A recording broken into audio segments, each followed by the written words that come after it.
He didn't knock. Silas Crowther walked onto that station platform like he owned the ground beneath every person standing on it. And in his mind, he did. He stopped in front of Lenora Whitlock, looked past her like she was furniture, and pointed at her two boys. Those children belong to me now. The law says so. He had a paper, signed, sealed, the kind of document that meant nothing to a mother and everything to a man with the right connections. Lenora's hands were shaking, not from fear, from the effort it took not to swing at him. She had run for 3 weeks, across frozen rivers, through blizzard nights, with 4 children and almost nothing left. And he had found her anyway. If that were your child, what would you do? If this story already has your heart racing, hit that subscribe button right now, because this journey is just getting started, and you do not want to miss a single chapter. Drop a like, and tell me in the comments what city or country you're watching from. I want to see how far this story travels. The train station at Red Willow wasn't much to look at. A platform built from warped timber, a water tower that leaked at the seam, and a ticket office barely big enough for 2 men to argue inside without touching elbows. 3 weeks earlier, Lenora Whitlock wouldn't have given a place like this a second thought. Now it was the end of her world. She stood near the far end of the platform with her back against a post, 4 children arranged behind her like she could shield them all with one body. Evelyn, 12, stood closest to her mother's right shoulder, not hiding, just watching. That was Evelyn's way. She watched everything. Wade, 10, was on the left, jaw set the way it always was when he understood a situation was bad, but didn't know what to do about it.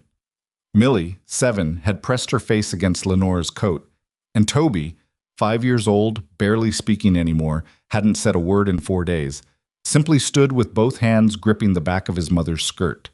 The morning was cold enough that their breath came out in small clouds. Crowther's man had spotted them 20 minutes ago. Lenora knew because she'd seen the way he'd stopped walking and turned to look twice. She'd spent enough time being hunted to recognize the moment a predator finds the scent. Now there were 2 of them coming across the platform. She had 17 cents in her coat pocket. No ticket, no plan. The next train didn't leave for 6 hours, and she couldn't afford it anyway. Behind her, the station master's office was locked. The only open door was the saloon across the dirt road, and she'd walk her children through snow before she walked them in there. Crowther's men weren't running. They didn't need to.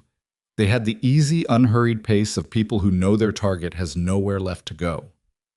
The taller one, broad shoulders, a gray duster coat that probably cost more than anything Lenora owned, stopped 4 feet in front of her and smiled, not the kind that meant anything good. Mrs. Whitlock. He said it like he was correcting her on her own name. Mr. Crowther sends his regards. He's been worried about the children. Tell him the children are fine. He'd like to see for himself. Tell him something else. The man's smile didn't move. He reached into his coat and produced a folded document with the kind of slow deliberateness meant to make people feel small. We have a custody order, ma'am, signed by Judge Harlan Pritchard of Tarrant County. Mr. Crowther has been formally granted guardianship of the minor boys. He glanced at Wade, then at Toby. These 2 come with us. The girls can stay with you. Nobody moved. Wade made a sound low in his throat that was halfway between a word and something animal.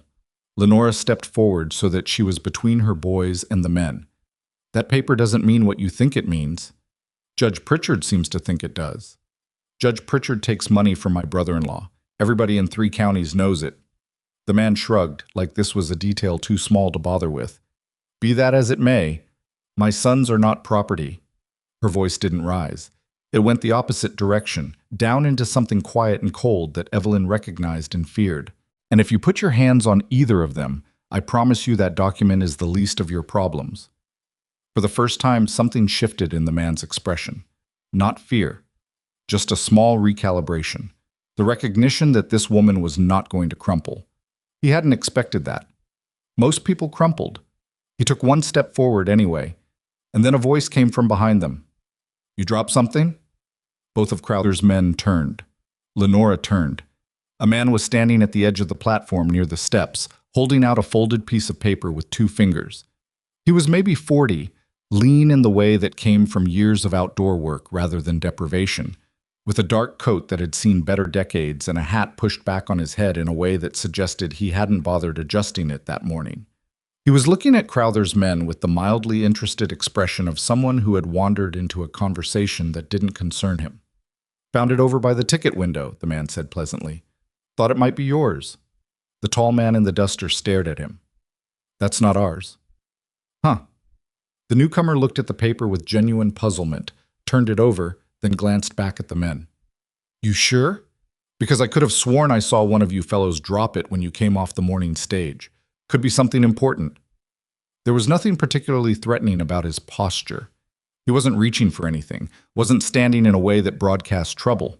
He just looked like a man who was holding a piece of paper and waiting politely to be helpful. But Crowther's taller man was looking at him now with real attention, trying to figure out what the angle was. "We didn't come off the morning stage," he said. "Didn't you? My mistake." The man tucked the paper into his own coat pocket. "Come a long way?" A beat of silence stretched out across the platform.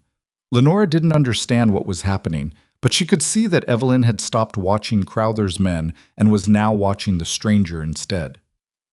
"This doesn't concern you," the tall man said. "You're right, it doesn't."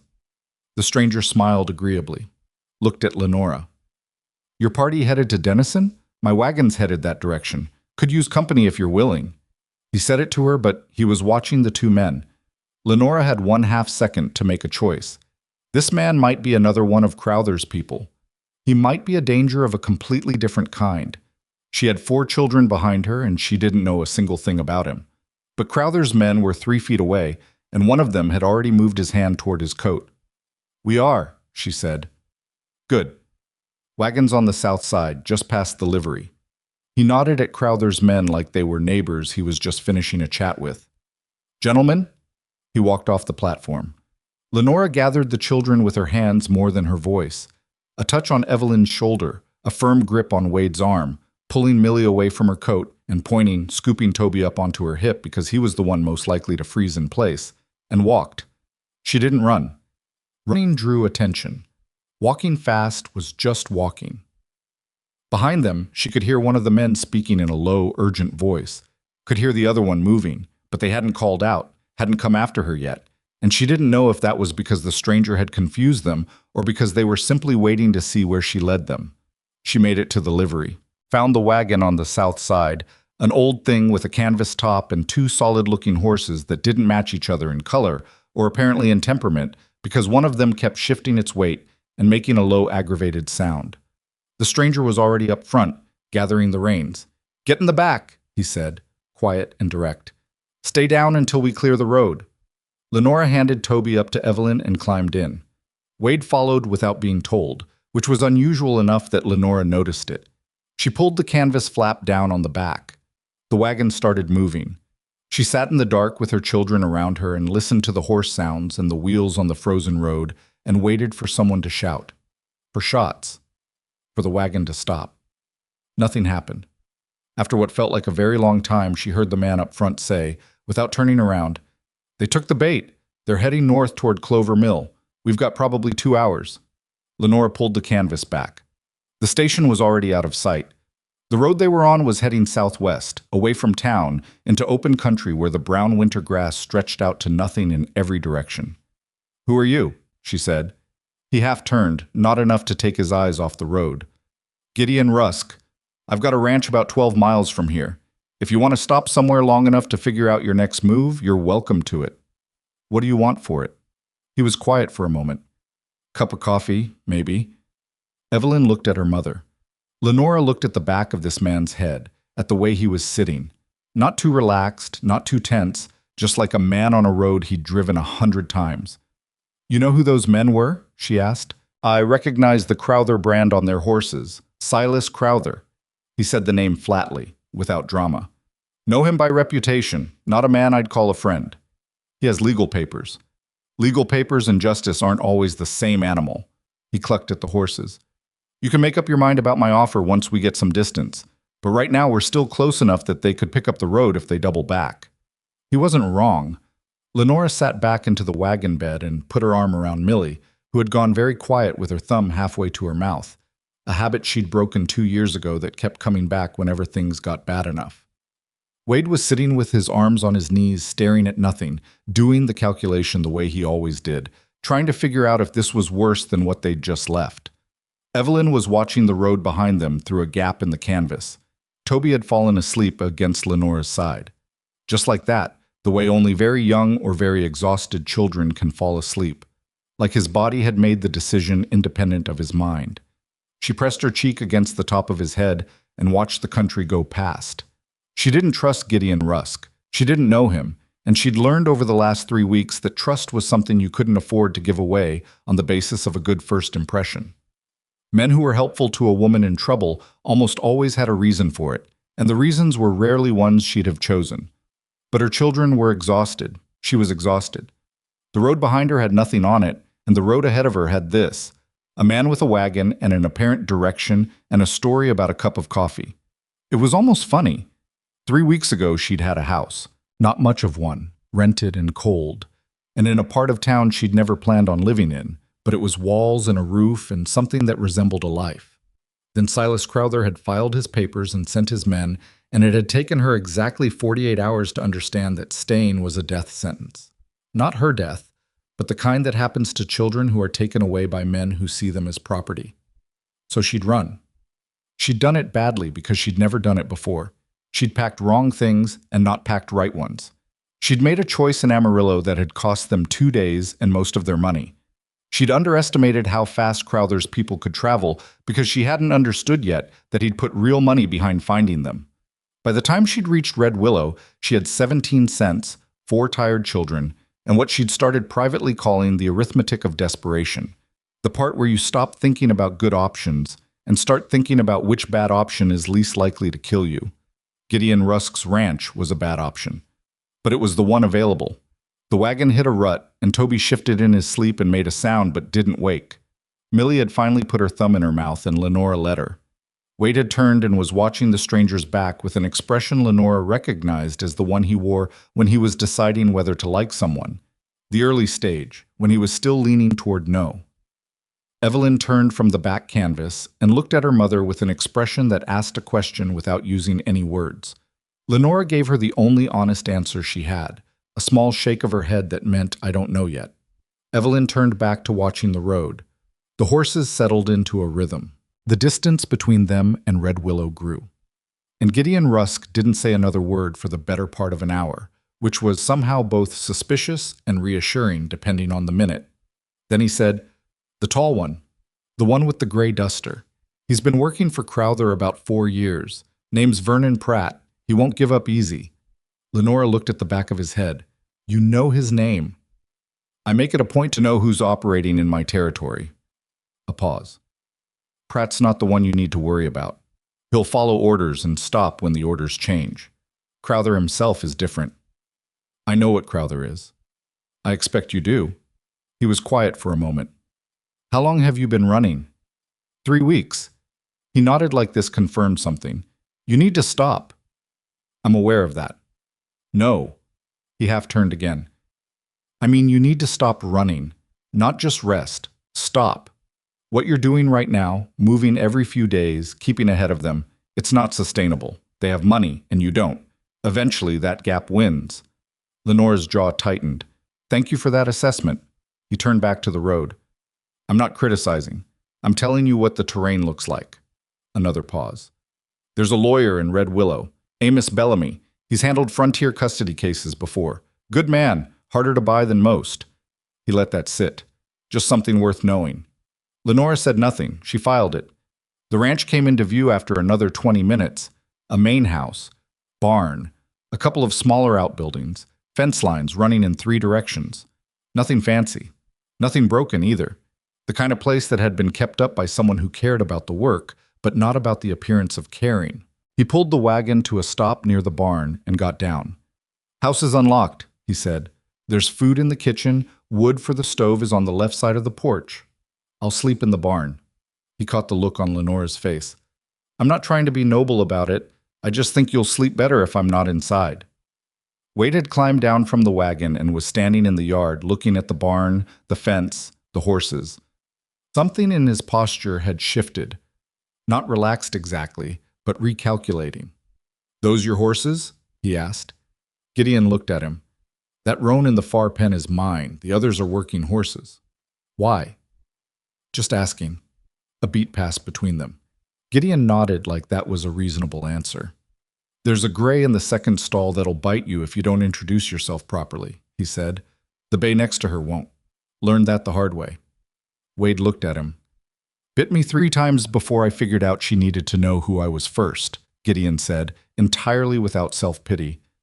"4th time she was fine. Bit somebody else instead." Wade's expression didn't change, but he stopped looking like he was deciding whether to fight. Evelyn had gotten down with Millie and was holding Toby's hand as he stood blinking sleepily at the yard. She looked at the house. She looked at Gideon Rusk standing by his wagon. She looked at her mother. Lenora met her daughter's eyes and then looked at the house. She didn't trust this man. She wasn't going to pretend she did. But her children hadn't slept in a real bed in 3 weeks, and her youngest hadn't spoken in 4 days, and she had 17 cents, and the names of Crowther's hired men were getting closer while her options were getting smaller. She picked up the bundle that held what was left of their belongings and walked toward the house. At the porch steps, she stopped and turned back. "Mr. Rusk." He was pulling gear from the wagon. He stopped and looked at her.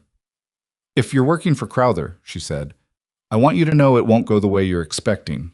He held her gaze. "I'm not working for Crowther." "If you're lying to me, then you'll figure it out," he said, "and you'll handle it. You seem like someone who knows how." He went back to the gear. Lenora stood there for 1 more second. Then she opened the door and took her children inside.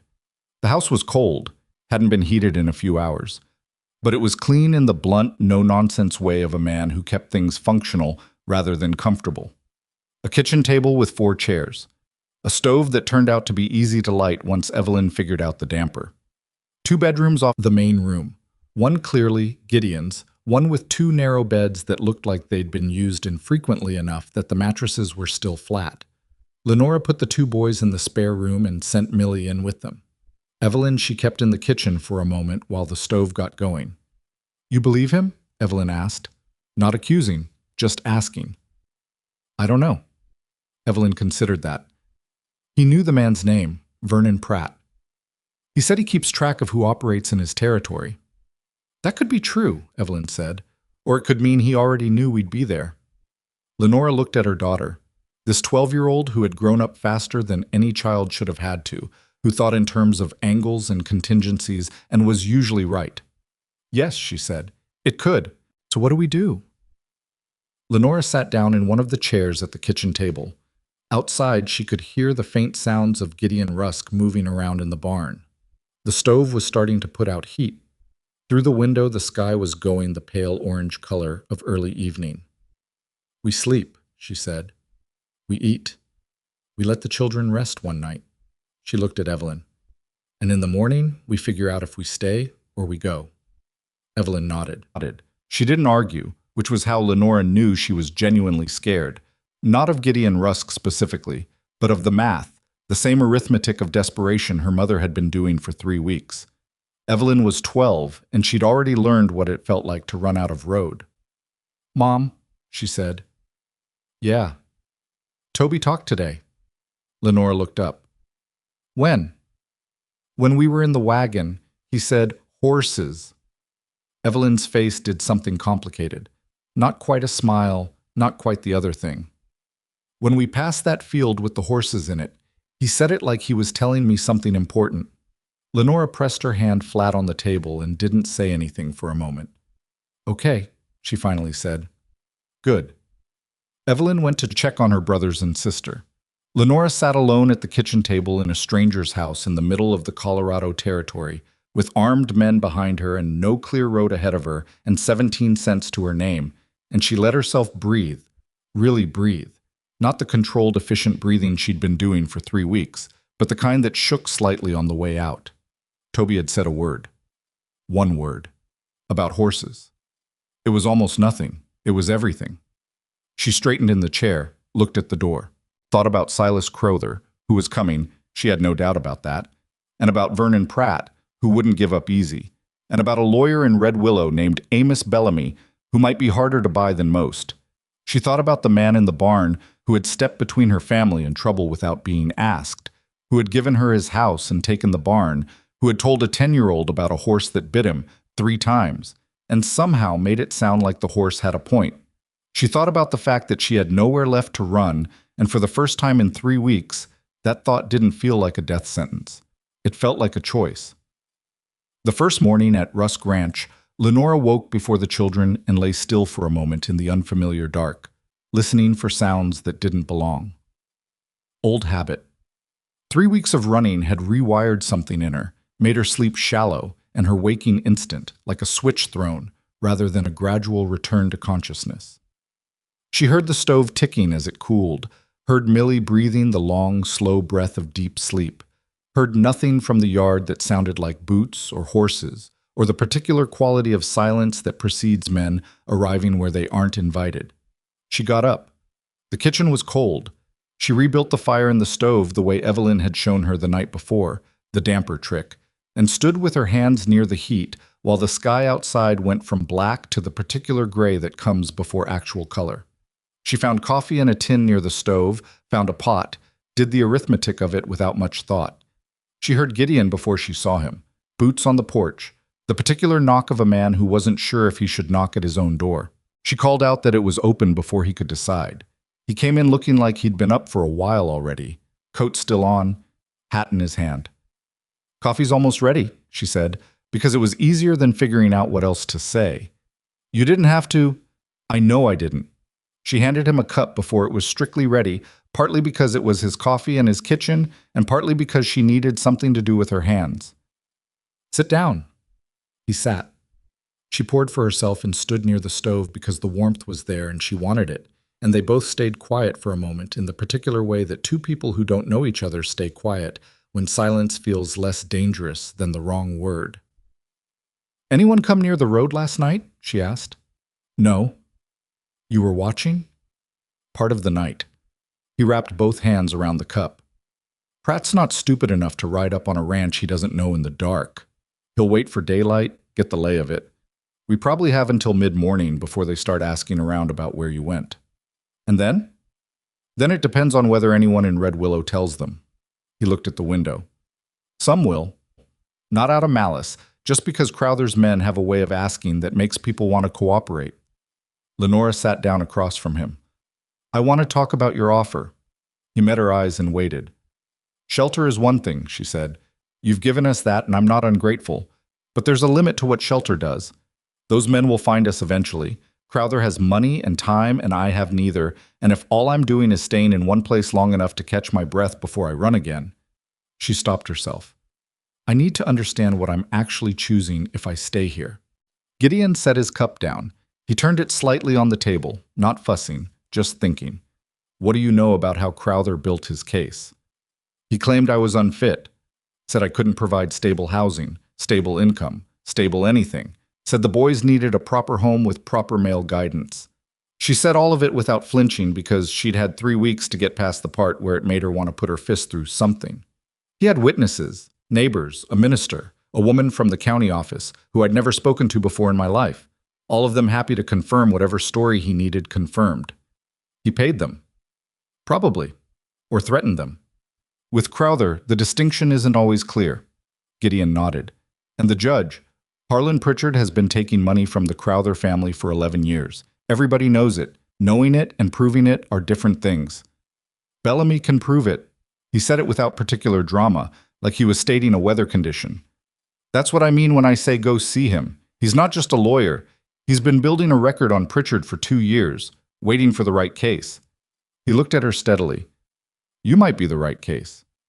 Lenora looked at him. She wanted to believe that. She was aware of how badly she wanted to believe it, and she distrusted that wanting in herself, because wanting something too much had a way of making you see it where it wasn't. "Why are you telling me this?" "Because you need to know it." "That's not an answer." He was quiet for a moment. "I lost my wife and my daughter 4 years ago. Fever, both of them, 2 weeks apart. There was nothing anyone could do about that." He said it the way people say something they've said before, not without feeling, but without the raw edges anymore.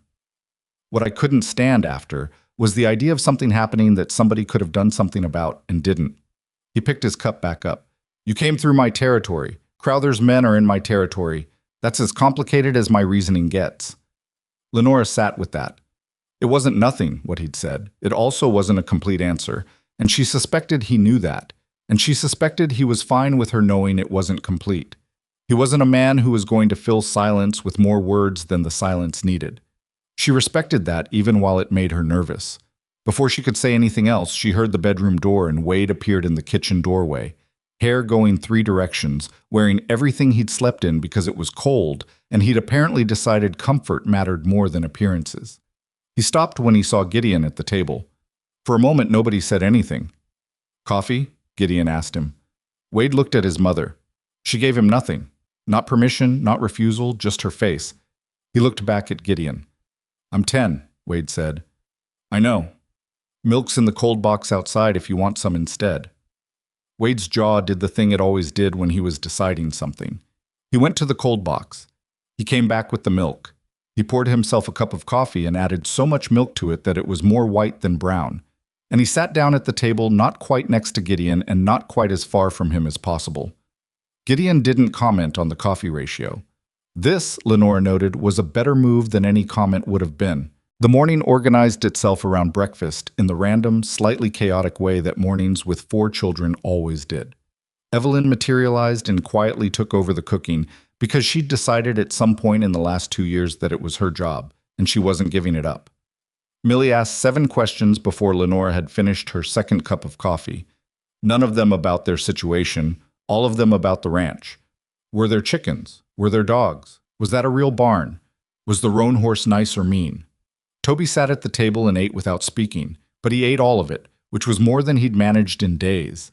Gideon answered Millie's questions with the patience of someone who had either been good with children before or who was making a genuine effort, and Lenora couldn't tell which yet. He told her the roan was named Cracker because of a bad habit he had with grain bags, that there weren't currently any dogs, but a neighbor had offered a cattle dog pup if he ever wanted it, and that yes, it was a real barn, and she was welcome to see it after breakfast if someone responsible came with her. Millie pointed at Evelyn. Evelyn pointed back at herself with an expression of resigned acceptance. After breakfast, Gideon left for the barn with Wade trailing behind him. Not invited, not following exactly, just drifting in the same direction, which was Wade's version of expressing interest. Lenora watched them go from the kitchen window and caught Evelyn watching her watch them. Don't, Evelyn said. Don't what? Make it into something. I'm not making it into anything. Evelyn gave her a look that was 12 years old in age and about 45 in emotional accuracy, and went to take Millie to see the barn as promised. Lenora washed the breakfast things alone in the kitchen and thought about what Gideon had said. Bellamy. A lawyer who'd been building a record for 2 years, waiting for the right case. She thought about what it would mean to walk into a lawyer's office in Red Willow, the town where Crowther's men had almost found her, and ask for help. The town where at least some people would cooperate with those men when they asked questions. She thought about running again instead. The train. Some other town with some other temporary address. Another school Wade would hate, and another set of strangers who might or might not be kind, and another stretch of survival instead of living. The arithmetic of it had always come out the same. Running was losing more slowly. She just hadn't been ready to stop until now. She dried the last cup and put it away and stood for a moment in the clean, functional kitchen of a man she didn't know, in a territory where she had no friends and no legal standing and 17 cents, and she made the decision. Not out loud. She didn't need to say it out loud. She just made it, the way you make the kind of decision that's been building for weeks and finally tips over. No more running. She was going to see Amos Bellamy. Getting to Red Willow without Crowther's men spotting her turned out to require Gideon's help, which she asked for directly and without softening it, because softening it would have cost time she didn't have. He listened, thought for about 4 seconds, and suggested she go in the supply wagon with a canvas load on top, which was unglamorous but effective. Evelyn stayed at the ranch with the younger children, which she agreed to with the look of someone who understood why and resented the understanding. The ride into Red Willow was bumpy and cold, and Gideon didn't talk much, which by now she was starting to recognize as his natural state rather than hostility. When she asked him what Bellamy looked like, he said, "Small man, big voice, wears the same brown coat every day of the year. Office is above the hardware store. When she asked if he was trustworthy, he said, "In my experience, yes, but you'll form your own opinion inside about 5 minutes, which is probably how it should be." That turned out to be accurate. Amos Bellamy was a small man in a brown coat with a voice that had no business coming out of a body that size, and he sat across a desk cluttered with papers that had apparently developed their own organizational logic over many years of accumulated weight and stopped being a problem for him. He looked at Lenora over his glasses for about 30 seconds after she finished speaking, not making her feel judged, just processing. And then he said, "Pritchard's order is flawed. The originating jurisdiction is wrong, the service documentation is incomplete, and there's a precedent from the Territorial Appeals Court in '73 that I can use to challenge the entire basis of the custody classification." He tapped his pen on the desk. "The problem isn't winning in court. The problem is getting into a court where Crowther's money doesn't change the outcome before we get there." "You've been investigating Pritchard," Lenore said. He looked at her more carefully. "Gideon told you that?" "He mentioned it." Bellamy was quiet for a moment, deciding something. "Pritchard is one piece. Crowther's network goes further than Pritchard, but Pritchard is where the thread starts." He took off his glasses and cleaned them on his coat in the absent way of someone whose hands need to do something while his mind works. "What I need from you, if we're going to do this properly, is documentation. Letters you received from Crowther, any records of your employment history, housing, anything that shows stability. Witnesses who knew your family before Crowther started building his case." He looked at her again. "And I need you to stay in one place long enough for the process to work." "I know. Red Willow's not a bad place for that. People here don't love outside money coming in and telling them what to do. That works in your favor." He put his glasses back on. "What works against you is that you're a widow without current income or permanent address. And that's exactly the narrative Crowther built his case around. The first thing we need is to change that narrative with demonstrable facts." "Employment," Lenora said. "That's the start, yes." On the ride back, she told Gideon what Bellamy had said. She didn't editorialize, just laid out the facts of it while the wagon moved through the cold afternoon air. He listened. When she finished, he said, "I need help at the ranch. Real help, not charity. You can handle accounts, supplies, correspondence with buyers. That's genuine work at a fair wage." She looked at him. "It's employment," he said. "Demonstrable, documentable employment, with a witness to it." "You're offering me a job." "I'm offering you a job." He kept his eyes on the road. "You can say no." Lenora thought about that for the length of a fence line passing. "What's fair wage, in your estimation?" He named a number. It was fair.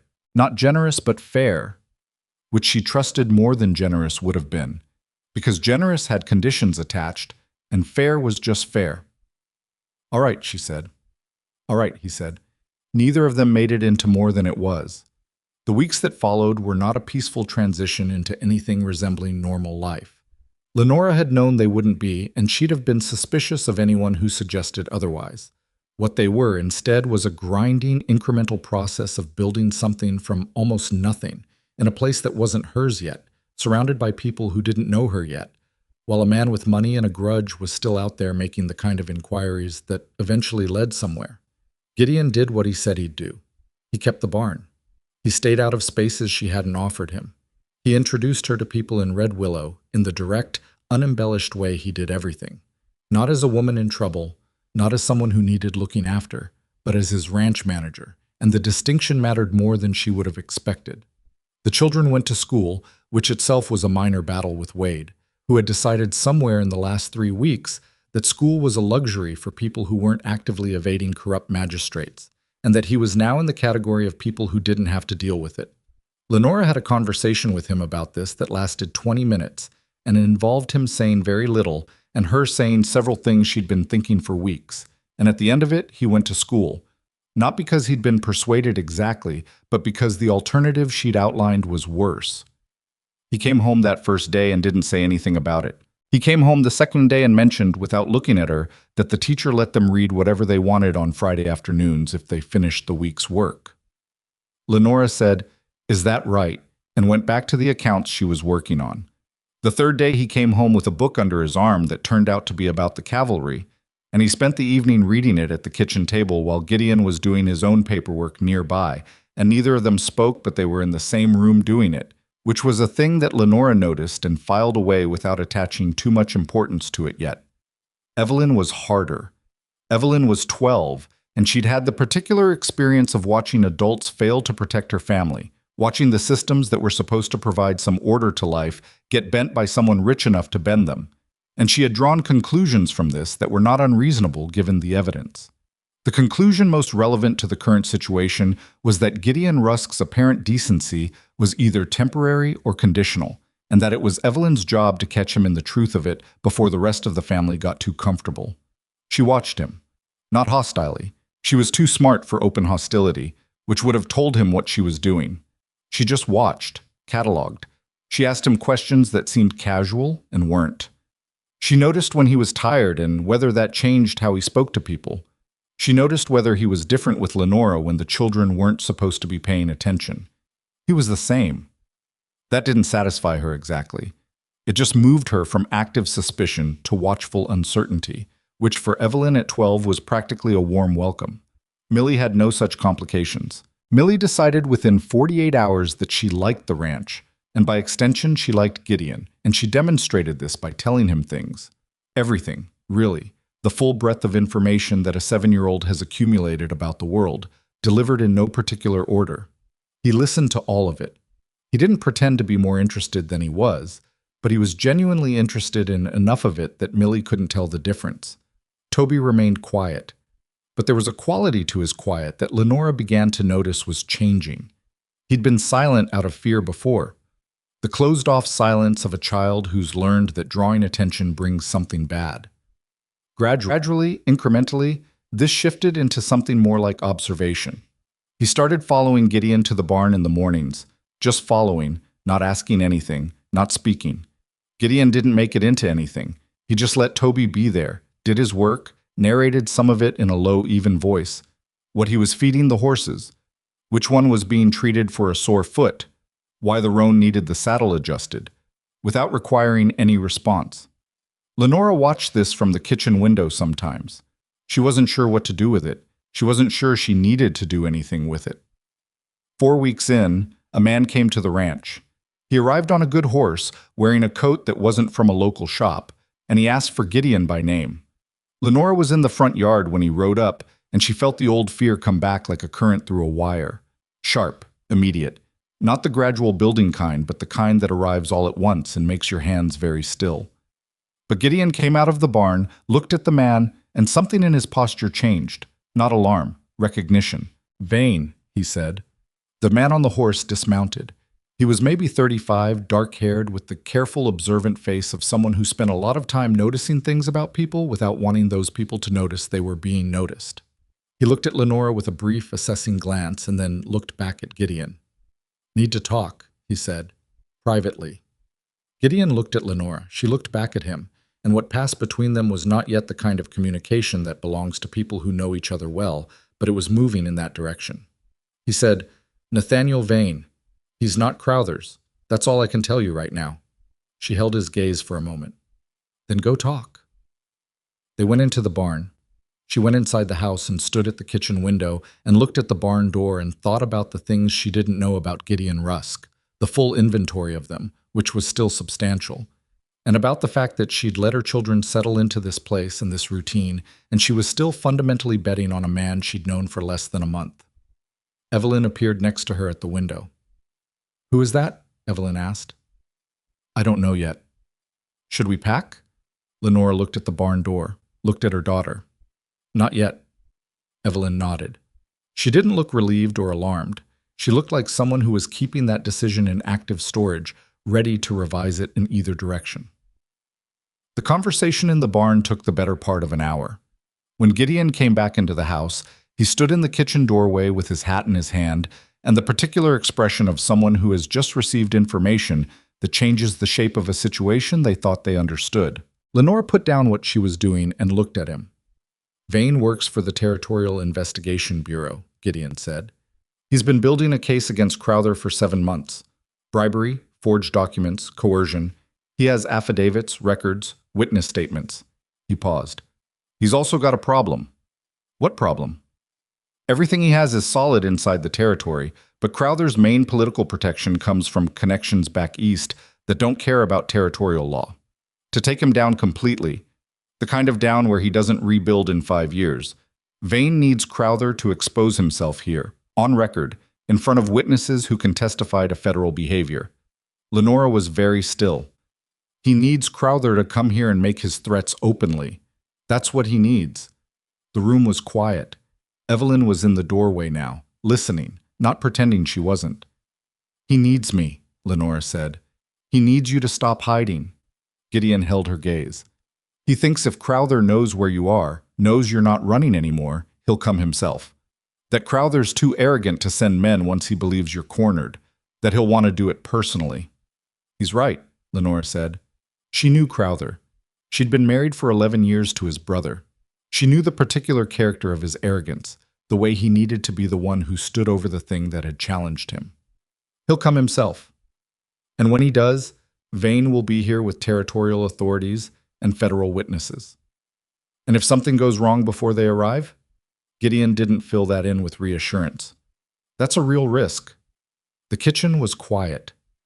Outside, Millie's voice drifted from the yard where she was doing something with a stick and a fence post. Toby's shape was visible through the window near the barn door where he'd been all morning. Lenora looked at her eldest daughter standing in the doorway. Evelyn looked back. This was the moment. Lenora could feel it the way you feel a temperature change before you see the clouds. The moment where the choice wasn't just about her own survival anymore, where it spread outward and touched every person in this building and some who weren't in it. She could say no, pack the children, take what she'd earned in 4 weeks, and find another road. It would buy time, it might buy months, and then Crowther would find them again, because that was who he was, and they'd be doing this exact calculation in some other kitchen somewhere else, except next time she might not have an Amos Bellamy or a Nathaniel Vane already in motion. Or, she thought about Toby in the yard, about Wade with his cavalry book at the kitchen table, about Evelyn standing in that doorway, watching her like she was watching a tide come in, waiting to see what shape it took. She thought about what it would mean for her children to see her run again. She thought about what it would mean if she didn't. "Tell Vane yes," she said. Gideon looked at her for a moment, not like he was surprised, more like he was confirming something he'd half expected. "You're sure?" "No." She picked up what she'd been working on and went back to it. "Tell him yes anyway." Something crossed Gideon's face that might have been respect or might have been something else she wasn't ready to name yet. He put his hat back on. "There's something else," he said. She looked up. "Crowther arrived in Red Willow 2 days ago." He said it evenly, without softening it. "Vane found out this morning. That's why he came." The pencil in Lenora's hand stopped moving. She heard Millie's voice from outside, heard the comfortable, oblivious sound of a 7-year-old who didn't know yet that the man who wanted to take her brothers had just set foot in the nearest town. "How many men with him?" she asked. 7 that Vane counted. Could be more." "Pratt?" "Pratt's with him." She set the pencil down. Flat on the table, carefully, the way she set things down when her hands weren't entirely reliable. She looked at the window, at the yard, at Toby standing near the barn door looking at the horses through the fence. He'd started standing there every morning, just looking at them, comfortable with them in a way that would have been impossible 8 weeks ago. The thought of what she was about to put at risk sat in her chest like a stone. She stood up. "Then we don't have much time," she said. "I need to talk to Bellamy today. I'll get the wagon. Gideon." He stopped. She didn't know exactly what she wanted to say. There were too many things, and the moment wasn't right for most of them, and she'd learned a long time ago that the wrong words at the wrong time cost more than silence. "The children don't hear about Crowther yet," she said. "Not until I know how this is going to work." He nodded. Agreed. "And if it goes wrong—" She stopped. She looked at him directly. "If it goes wrong and I have to get them out fast, I need to know that barn is accessible and those horses are ready." "They will be," he said, "day or night." She believed him. She wasn't sure when that had started being true, when she'd moved from suspicious to cautious to something approaching actual belief. But she believed him now. Not completely, not without the remainder of doubt that was probably going to live in her for a long time, maybe forever. But enough. Enough to work with. Enough to build on. Gideon went to get the wagon. Lenora went to tell Evelyn to watch the children, framing it as errands rather than emergency, because Evelyn would see through that framing, but it would give her something to hold on to, and because 12-year-olds shouldn't have to carry every adult-sized fear, even when they were capable of it. She was at the door when she heard it. From the yard. Small and clear and entirely ordinary in the way that only the most extraordinary things can be. Toby's voice. Gideon. That one. And then the sound of Gideon stopping his motion. And then, that one there with the white foot. She was watching me. A beat of silence. She was, Gideon said. She does that. Figures out who's worth watching, and then she watches them. Another silence. Longer. She picked me, Toby said. Looks that way. Lenora stood in the doorway and didn't move. Behind her, Evelyn had gone very still. The morning was cold. The sky was the flat gray of midwinter, and somewhere in the nearest town a man with money and contempt and 7 hired hands had come to take what he decided was his. And Toby Whitlock, who hadn't strung 2 words together for months, was standing at a fence in the January cold, asking a horse why she'd decided he was worth watching. Lenora breathed. She turned and went back through the house for her coat, because there was a lawyer to see and a trap to set and a man to bring down. And none of that was going to wait for her to finish feeling things. But she held that sound, her son's voice, plain and wondering and entirely unafraid, and she carried it with her like something she wasn't going to put down again. Bellamy's office was colder than usual when they arrived. The stove in the corner was going, but it hadn't been going long, and the warmth hadn't reached the far wall yet where his desk sat buried under its usual geography of paper. He was already standing when Lenora came through the door, which told her that Vane had been here first, or had sent word, or both. Sit down, he said, and he said it to both of them, but he was looking at Lenora. She sat. Gideon stayed near the door, not because he'd been told to, but because he understood instinctively that this conversation belonged to Lenora and his job right now was to be present but not central. Bellamy put both hands flat on the desk. Crowther's in Red Willow. I know, Gideon told me. Vane told Gideon. Then you know what that means. It means the timeline changed. She kept her voice even. We were working toward a court date. Now we have to work toward something else first. Bellamy pulled his chair out and sat, slowly, the way small men sit in large chairs, like they're aware of the proportional comedy and have decided not to care about it. Vane came to me this morning. What he's proposing is not without risk, and I want you to understand the full shape of it before you agree to anything. Tell me. He folded his hands. Vane has been building his federal case for 7 months. He has documentation of at least 4 instances of Crowther bribing territorial officials, 2 cases of forged judicial orders, and affidavits from 3 former employees who are willing to testify about threats and coercion. He paused. The problem is jurisdiction. The Eastern connections that protect Crowther, the political relationships he's cultivated over 20 years. Those aren't touched by anything Vane can do at the territorial level.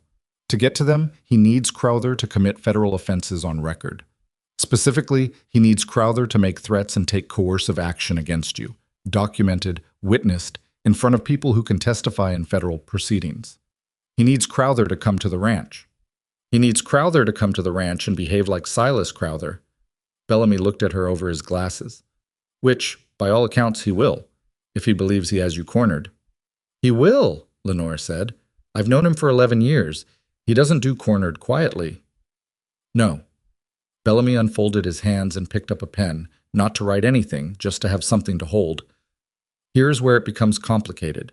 Vane can have territorial authorities in position, and he has a federal marshal, Jonas Creed, out of Denver, who is willing to come. But there is a window between the time Crowther arrives and the time the authorities close in, where you will be alone with him. He held her gaze. That window could be 5 minutes. It could be longer. Lenore didn't look away. How much longer? He doesn't know. That depends on what Crowther does when he arrives, how quickly he escalates, whether he stays in a pattern Vane can predict. And in that window, you need to keep him talking, keep him visible. Let him say the things he says when he thinks nobody who matters is listening. Bellamy set the pen down. I have to be honest with you. I've seen Silas Crowther operate. He's not a man who stays contained when he has an audience of 1. He will threaten you. He may do more than threaten. The office was quiet except for the stove putting out its uneven heat. Outside, Red Willow was going about its morning. Boot sounds on the boardwalk, a wagon somewhere on the main road, voices she couldn't make out. I know what he's capable of, Lenora said. Then you understand the risk. I understand it. She looked at Bellamy steadily. What I need you to understand is that the alternative is not safer. The alternative is I run. I keep running. My children keep living like this, like nothing is permanent, like every place is temporary, like every person who offers help is probably about to take it back. Crowther doesn't stop. She leaned forward slightly. He doesn't stop because there's no reason for him to stop. There's never been a reason. The only thing that ends this is a reason. Bellamy was quiet for a moment. He looked at her with the expression of a man who has practiced law for a long time and has developed a calibrated respect for people who see their own situations clearly. All right, he said, then here's what we do. The plan, as Bellamy laid it out over the next 40 minutes, was straightforward in its bones and complicated in its execution. Vane would let it become known, carefully, through the right channels, through the kind of casual mention that reached Crowther's ears without looking deliberate, that Lenora Whitlock was no longer running, that she was employed at Rusk Ranch, settled, with legal representation, that she intended to contest the custody order in territorial court. Crowther would hear this.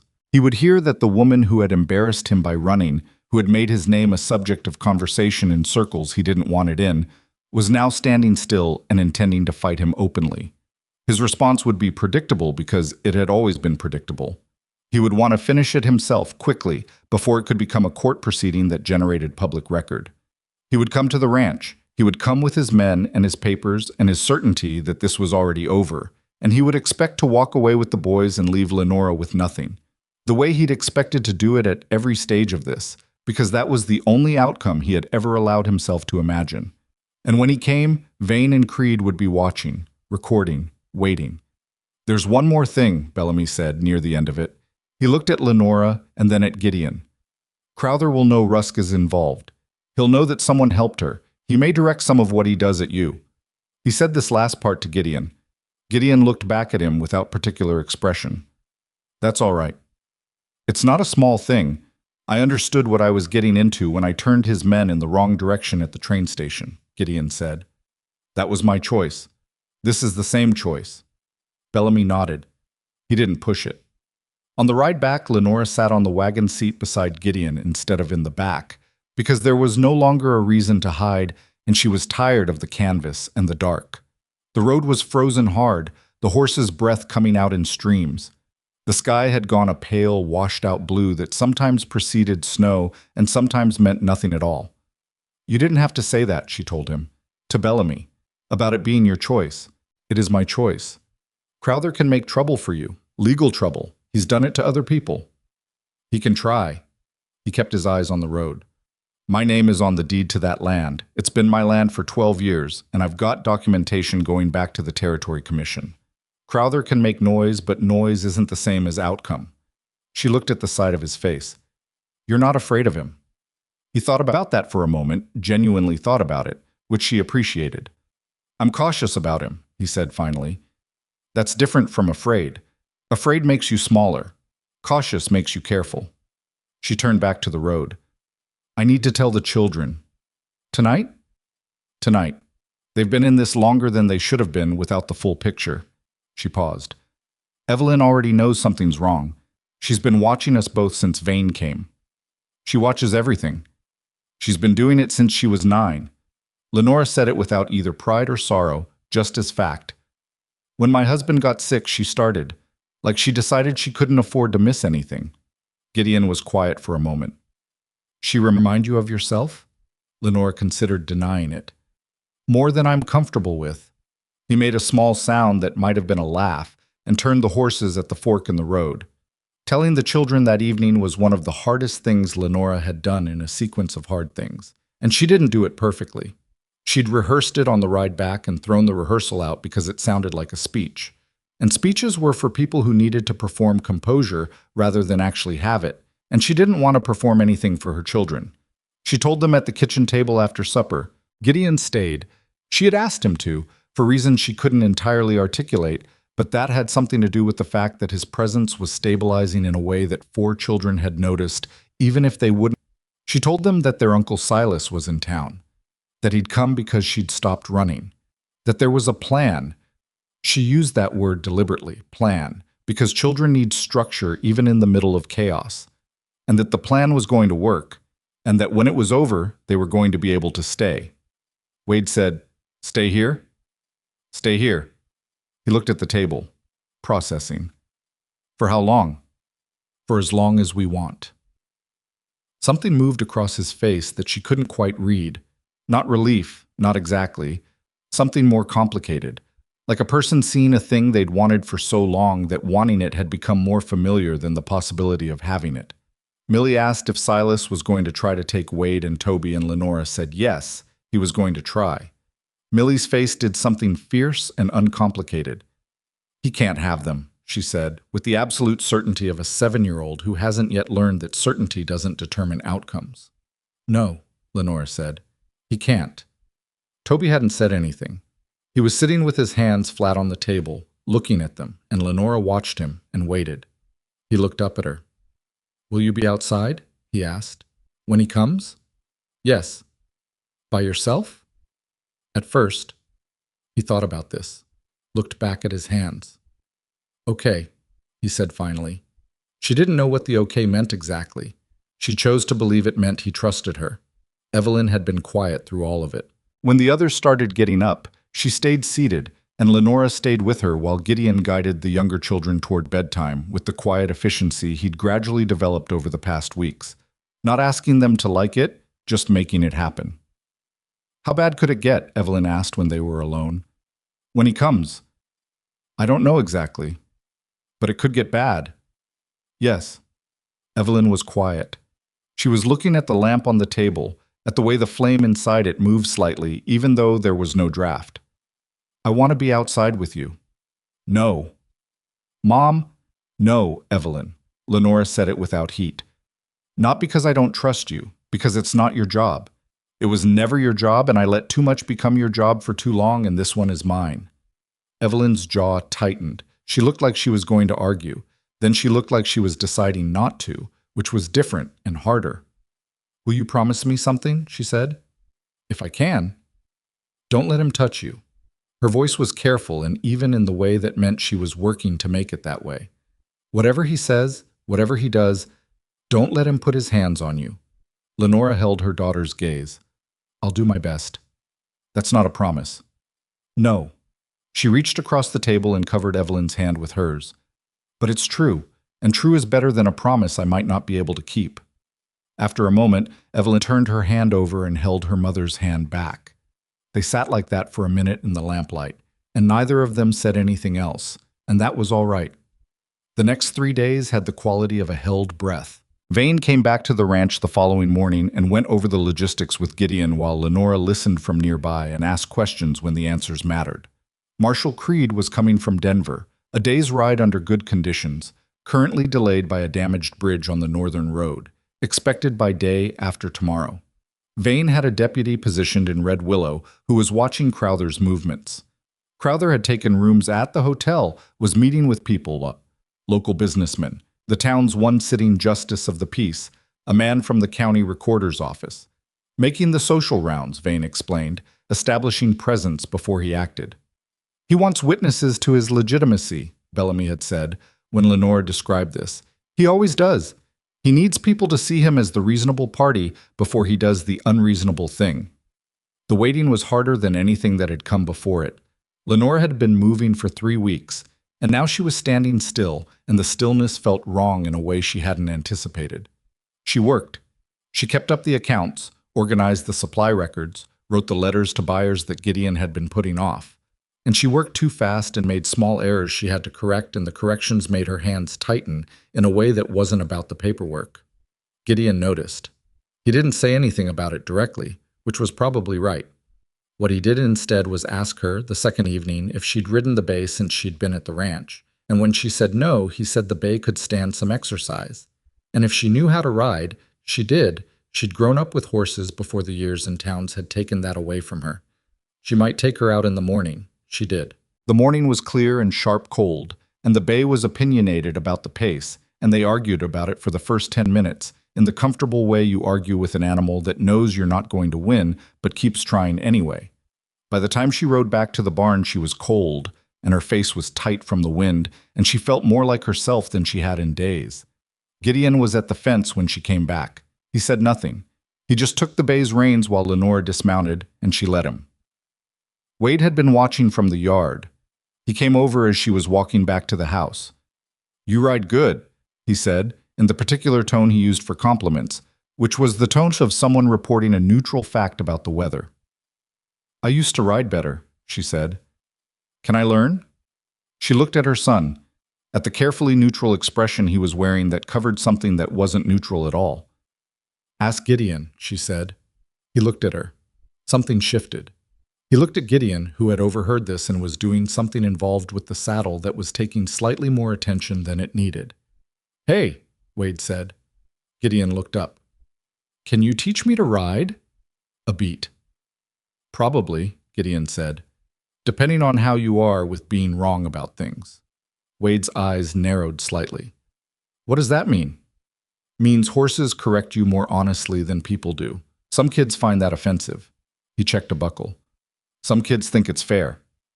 Wade was quiet for a moment. "I think it's fair," he said, in the careful tone of someone who isn't entirely sure but is willing to commit. "All right then." Gideon put the saddle up. "Tomorrow morning." The message came on the third day. It came through Vane's deputy in town, delivered to the ranch by a boy of about 13 on a pony that was built more for endurance than speed.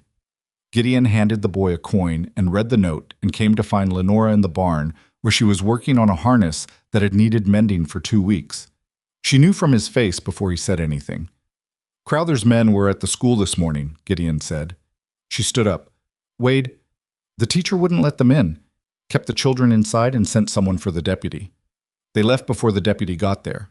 He handed her the note. "But Crowther knows the children are at the school. He knows where we are." She read the note. Short, factual, Vane's handwriting. "Creed? Tomorrow morning, earliest. And Crowther won't wait that long." "Vane doesn't think so." Gideon held her gaze. "He thinks it's tonight or tomorrow at dawn." Lenora folded the note. She looked at the barn wall, at nothing. She was doing the arithmetic again, the real arithmetic this time. Children, positions, timing, what she knew about Silas Crowther's impatience and his ego, and the particular way he got when he believed he was close to something he'd been denied. "We need the children home from school now," she said. "Ryder's already going." She looked at him. "You thought of that before you came in here?" "Yes." She almost said something about that, about what it meant, that he'd thought of it, that he'd moved before she'd had to ask. She didn't say it because the timing was wrong and the barn was not the place, and there was too much that needed doing. "Is Vane in position?" "He will be by nightfall." "Bellamy?" "Knows, staying in town to be available for the legal side of it when Creed arrives." She set the harness down. "All right." She breathed once, steadily, the way she'd learned to breathe during the 3 weeks of running. Not the panicked breath, not the held breath, but the level breath that got things done. "I need to talk to Evelyn before this starts.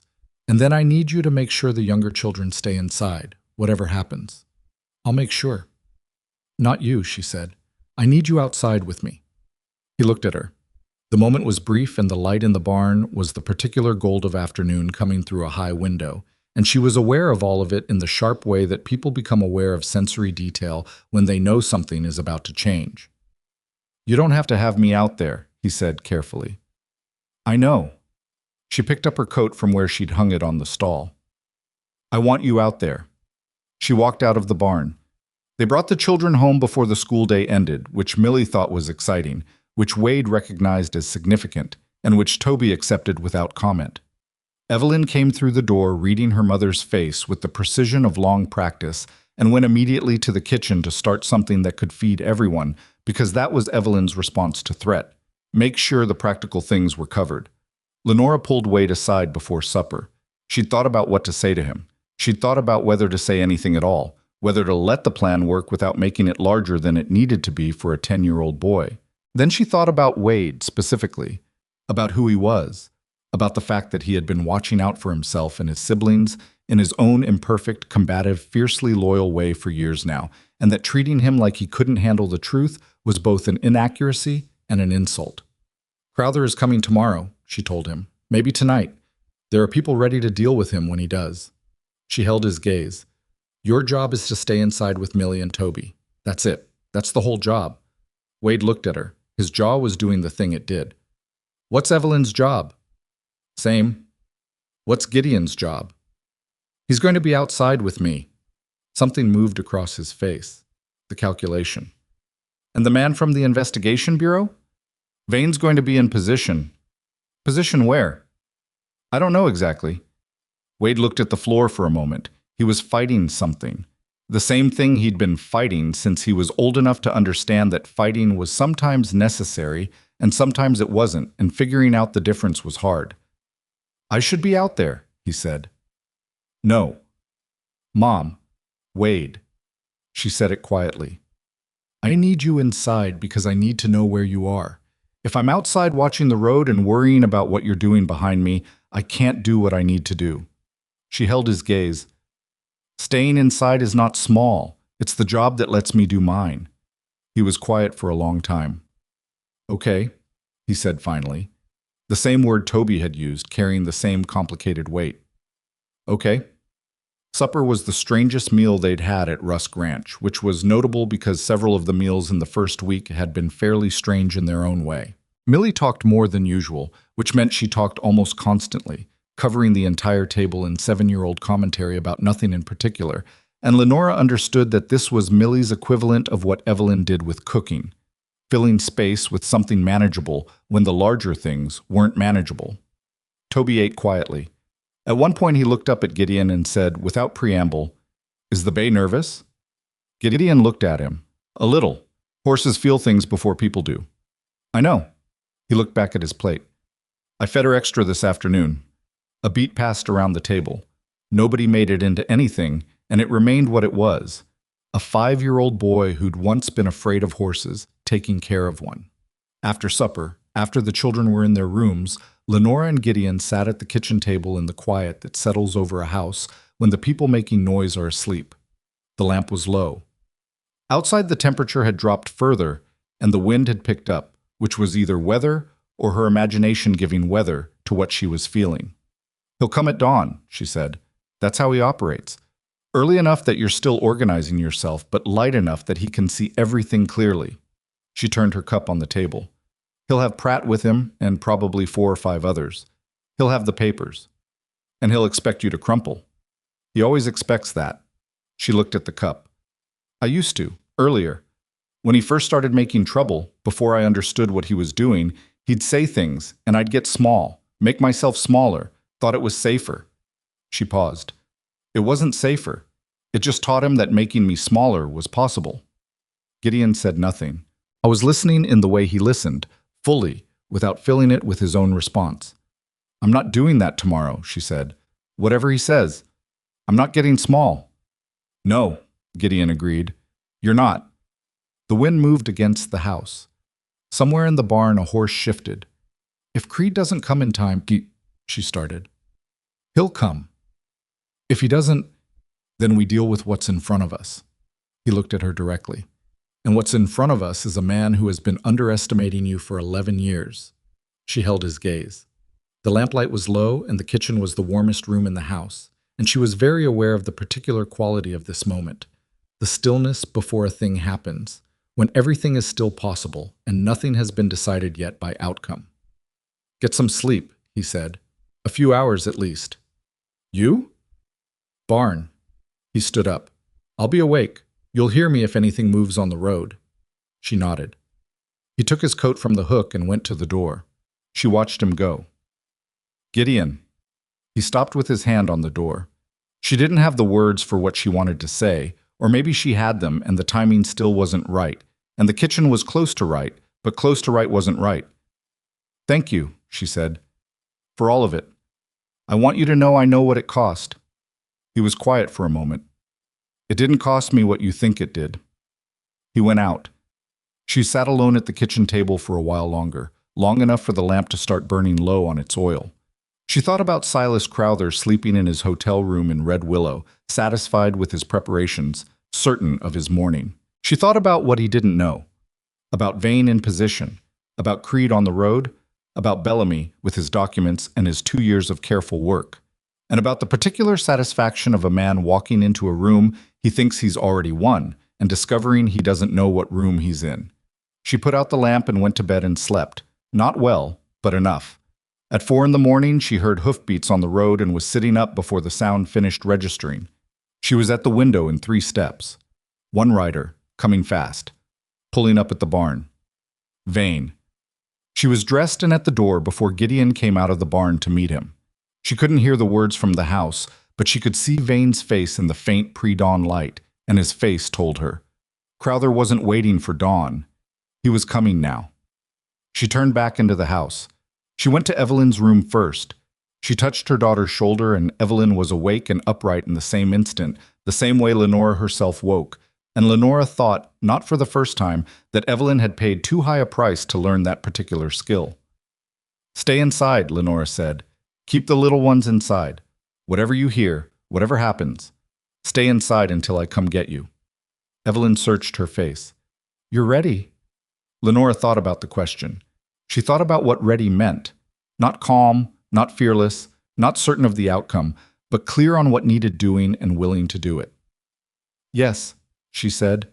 She kissed her daughter's forehead, which was something she didn't do often enough, and she knew it, and she went to get her coat.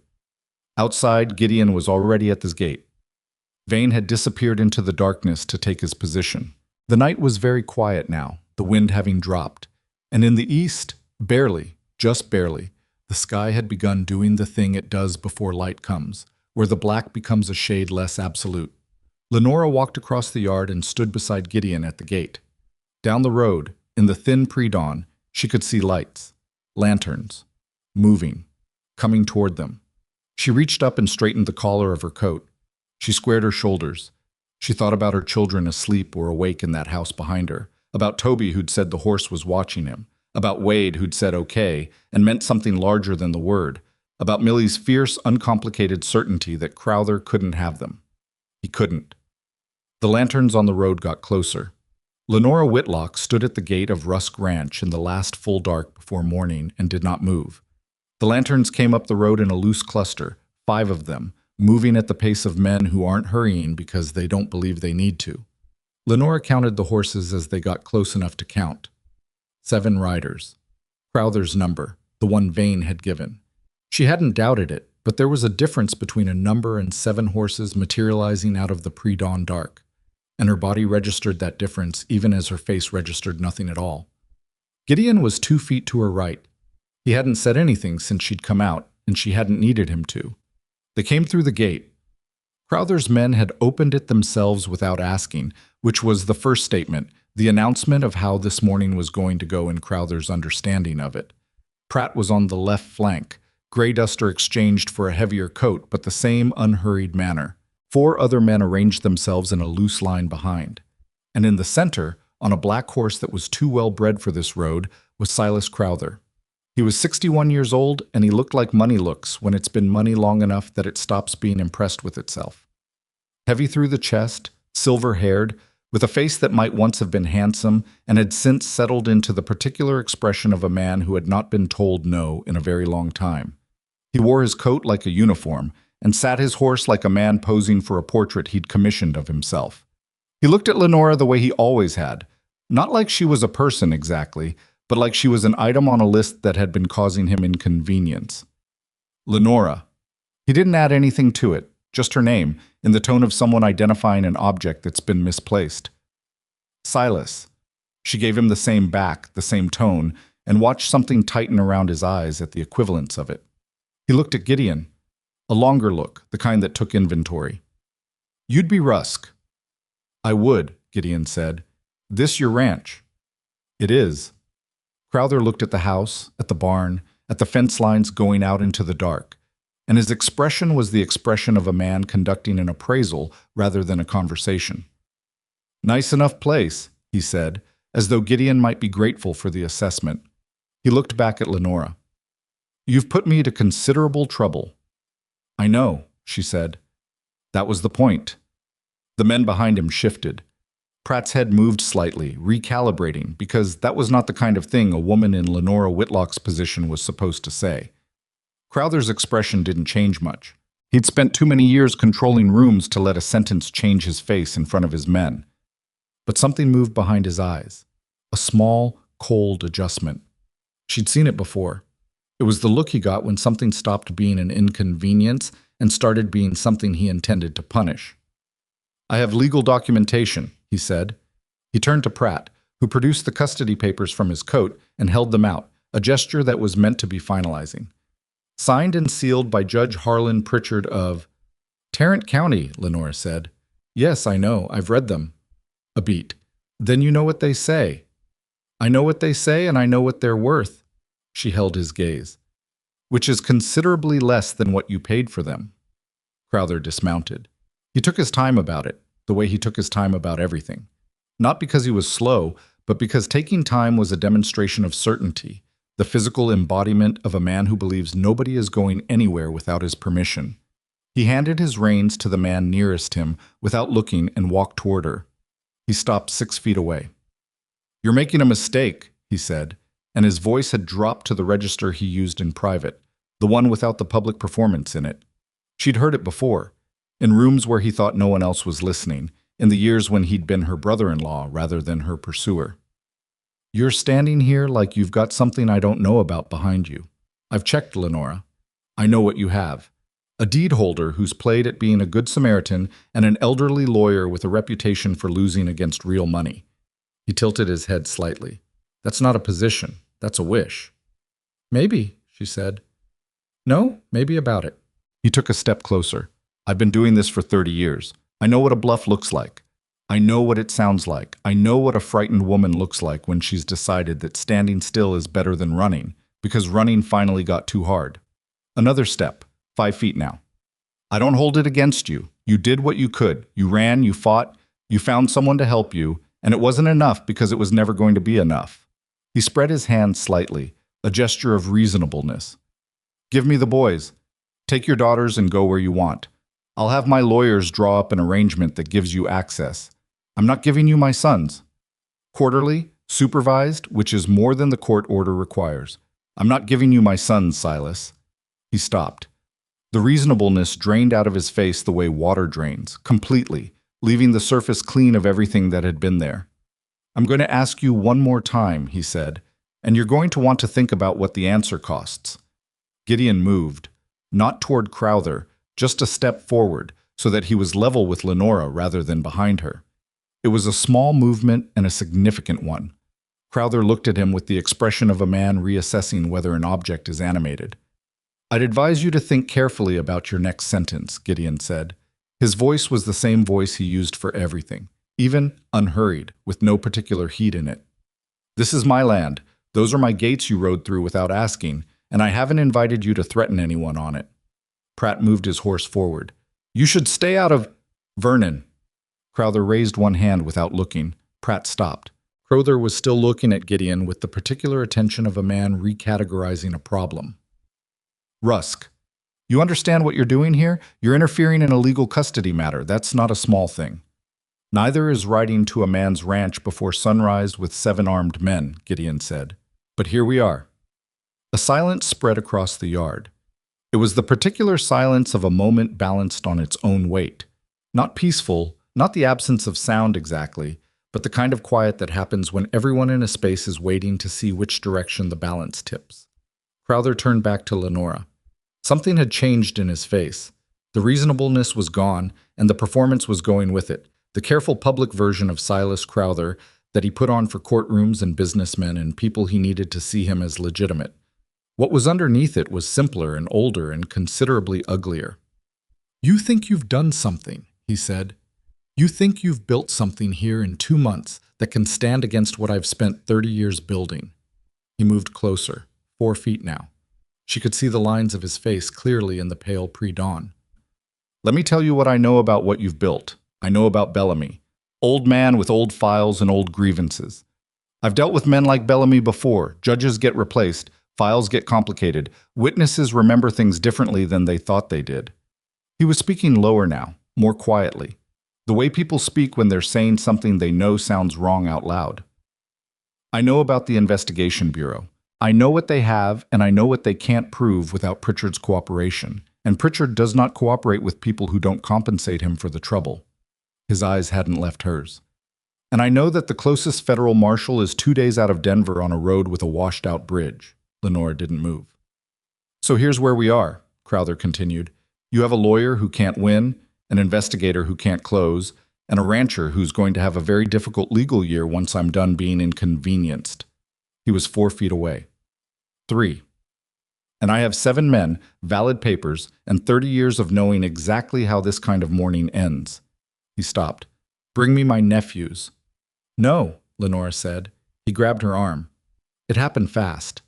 The thing about men like Crowther was that they'd been able to do whatever they wanted for so long that they didn't think through the mechanics of it anymore. He grabbed her left arm above the elbow and pulled her toward him and said, I am done asking. The front door of the house opened. Every head turned. Evelyn stood in the doorway. She was 12 years old in a coat she'd grabbed fast, standing in the doorframe with both hands on the sides of it, like she was holding it open or holding it up. And her face had none of the fear in it that you'd expect in all of the fury. She'd been watching from inside. Through the window, probably, or just listening, because Evelyn had always known how to position herself to know things. And she'd heard the moment it crossed the line she'd drawn. Get your hands off my mother, she said. Her voice didn't shake. It was the voice of someone who had been carrying something heavy for a long time and had finally decided to put it down by throwing it. Crowther looked at her. Something moved across his face. Not regret, not shame, but a kind of impatient irritation at the complication of it. He still had Lenora's arm. Get back in the house, girl. Evelyn didn't move. Gideon had already turned toward Crowther, and Lenora could feel the shift in him. The particular stillness that precedes action in a man who has decided to act. She could feel the moment about to break in 3 different directions. She made a choice. Evelyn. Her voice came out even. She kept it even on purpose, kept it the voice of someone who is in control of herself even with a man's hand on her arm. I need you to go back inside. Evelyn's eyes snapped to her. Mom, I need you to go back inside right now. She held her daughter's gaze and put everything she could into it. Not fear, not defeat, something else. Something that said, I have this. I need you to trust that I have this. Take care of your brothers and sister. That's what I need from you. Evelyn stood there in the doorframe for a long moment. Her face was doing too many things at once for Lenora to read all of them. Then she took 1 step back and stopped.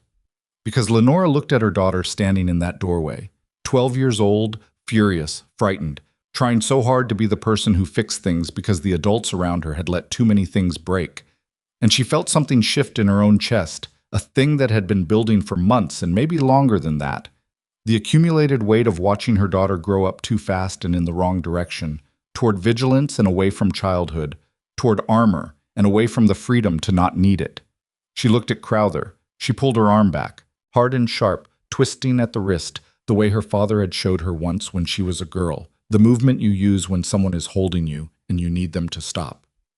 Crowther's grip broke. He stepped back, more from surprise than anything else. She stepped between him and the doorway where Evelyn was standing, fully between them, her back to her daughter. Evelyn, she said, and her voice was very quiet now, but it carried the same thing it had been carrying. Stand down. A beat. Please, she added, because she'd been asking this child to be an adult for too long, and the least she could do right now was ask instead of order. From behind her, she heard Evelyn exhale, a long, ragged sound that was trying not to be a sob, and mostly succeeding.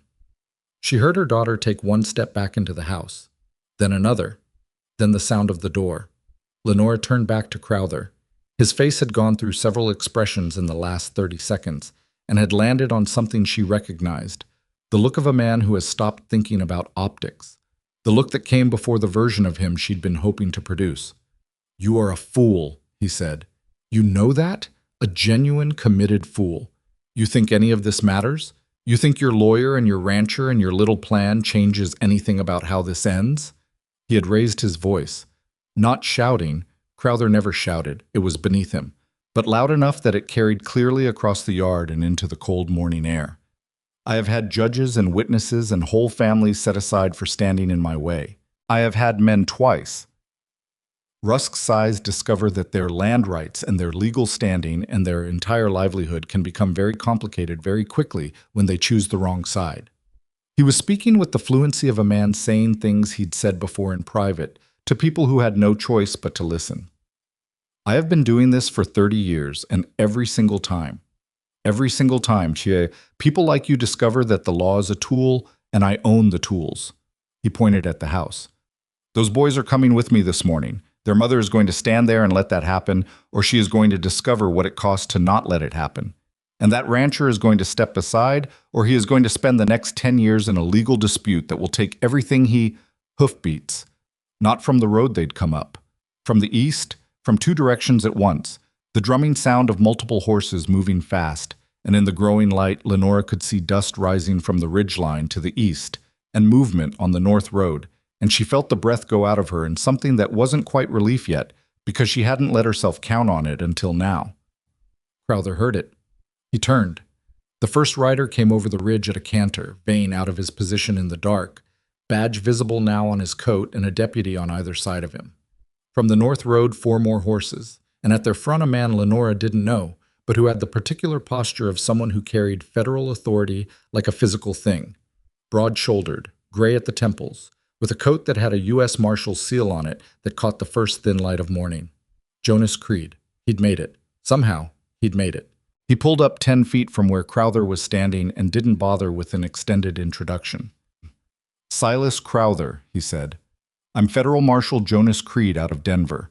I'm executing a federal order to suspend the custody instrument you're currently operating under pending investigation into the originating court and judge.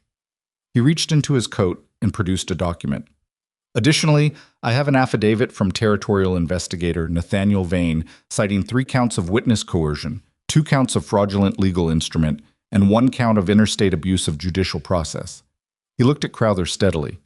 I need you to step away from the woman you were just threatening and stay where you are. The yard went very still. Crowther's men looked at each other. This was the moment. Lenora had seen it in smaller situations, the calculation that hired men make when the math of self-interest tips away from their employer. Pratt was the one to watch. She looked at him. He was looking at Vane and at the deputies and at the federal marshal with his federal order, and he was doing arithmetic of his own. He didn't move toward anyone. That was enough. Crowther turned back to Lenora. His face had gone to something she'd never quite seen on it before. Not fear. Crowther was too arrogant for simple fear, but a kind of disorientation, the expression of a man whose internal map has just failed to match the terrain. He looked at her like he was trying to identify when she'd stopped being what he thought she was. You planned this, he said. Yes, she said. How long? Long enough. Something flickered across his face. She thought for a moment it might become something human, regret or recognition, or the acknowledgement that somewhere in the last 30 years he'd become a person capable of riding before dawn to take children from their mother and calling it justice. But it didn't become that. It stayed what it was, the disorientation of a man whose plan had failed, looking for someone to assign the failure to. This isn't over, he said. Yes, it is, she said. You just don't know it yet. Creed was already directing his deputies. 2 of them moved toward Crowther. Pratt made a single gesture to the other hired men, a small, economical gesture that said, "We're done here." And the men began the process of disengaging from a situation they wanted no further part of. Pratt himself sat his horse and watched Crowther be approached by the deputies with an expression that was professionally neutral and probably had been for the better part of the morning. Crowther let them take him, not because he had to. He wasn't physically restrained yet, it wasn't that kind of moment, but because 30 years of operating through systems had built in him the instinct to comply with visible authority even when he intended to dismantle it later through other means. He went with the deputies to the edge of the yard, and he was already talking, already calibrating his next move, the legal argument he'd use with the contacts he had, the way he'd characterize this morning to the people he needed to manage. Lenora watched him go. Gideon appeared beside her. She hadn't noticed him move. He didn't say anything, just stood there, and that was what she needed. Not words, not summary, just the presence of someone who had been there for all of it.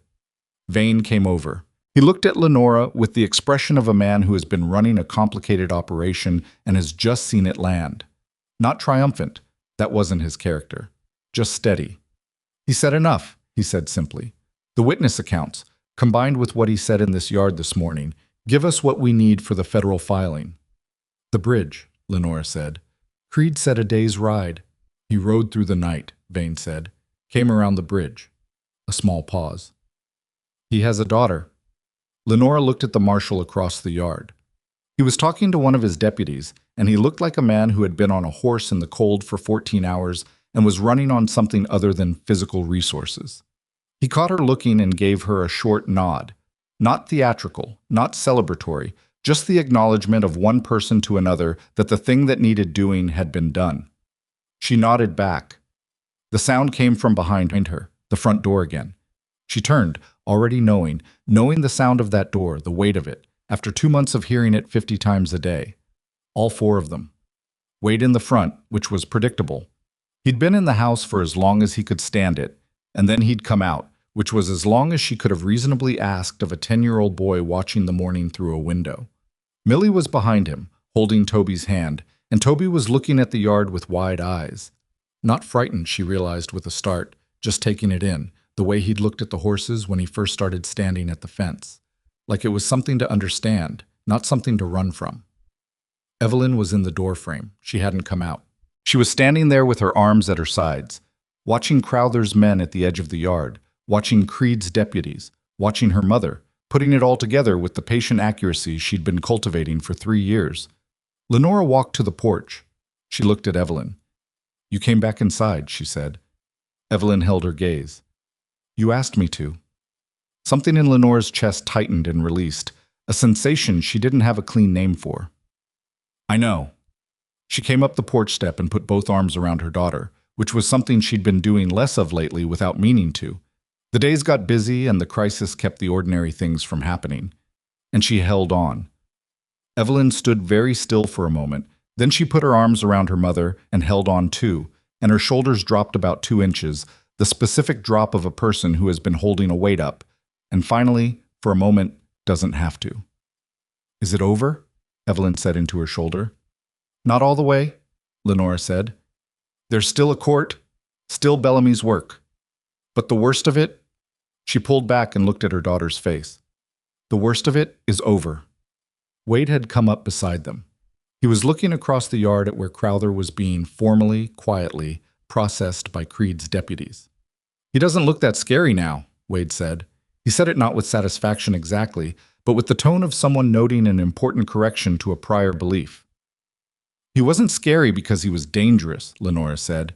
He was scary because we had nothing to push back with. Wade thought about this. We had Gideon. We had Gideon, she agreed. She looked back across the yard. Gideon was talking to Vane, or being talked to by Vane, with the expression of someone answering questions he'd already given thought to. He caught her gaze across the distance. She couldn't read his face at this range in this light, but she nodded at him. He nodded back.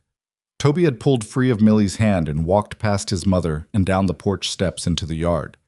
He walked with the careful deliberateness of a small child who has decided where he's going and is going there, regardless of what's happening around him. He crossed the yard, past the area where Crowther's men had rearranged themselves toward leaving, past Vane and the deputies, to the fence where the horses were. The bay was at the fence, the one with the white foot, the one who'd been watching him. Toby stopped at the fence and the bay lowered her head, and he put his small hand up to her nose, palm flat the way Gideon had showed him, and the horse breathed against it. Nobody said anything. Millie had come to stand beside Lenora on the porch, and she was watching her little brother at the fence with an expression of surprised delight. She likes him, Millie said, like this was the most important development of the morning. Yeah, Lenora said. She does. Across the yard, Crowther was being moved toward the road. His horse was brought forward by one of Creed's deputies, and Crowther mounted it with the automatic dignity of a man who has spent 61 years presenting a certain image of himself to the world and hasn't figured out how to stop, even now. He didn't look back. That was the last thing Lenora would have expected of him. Sentiment, acknowledgement, and it didn't come. He rode off the ranch with the deputies flanking him and the hired men trailing behind, and the sound of them on the road faded, and the yard was quiet. The sun was coming up. Not the pale pre-light they'd been standing in, actual sun, the first real color of it coming over the eastern ridge, turning the frost on the fence posts briefly gold and the brown winter grass something closer to copper. Lenora stood on the porch and watched it and felt the cold of it and didn't try to make it into anything it wasn't. It was a sunrise. That's all. But she was still here to see it, and so were her children, and that was the part that mattered. Vane came over. Mrs. Whitlock. He stopped at the porch. I'll need statements from you and Mr. Rusk over the next few days. Formal documentation for the federal filing. All right. And Bellamy will want to move quickly on the custody case now that Creed has the suspension in place. The next 2 weeks are going to be busy. I know. She looked at him. Will it hold? What you have on him? Vane considered this in the honest way of someone who doesn't believe in giving comfort that isn't earned. If his connections back east move faster than our filing, there could be complications. I won't tell you there won't be. He paused. But he said a significant amount in this yard this morning, in front of witnesses, including 2 of my deputies and a federal marshal. He looked at the road where Crowther had disappeared. He's been doing this long enough that he forgot to be careful. That's what we needed.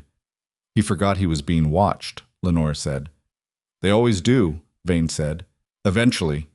He went to find Creed. Gideon came up to the porch and stood at the bottom of the steps. He looked like a man who had been awake most of the night and was running on something that wasn't going to last much longer.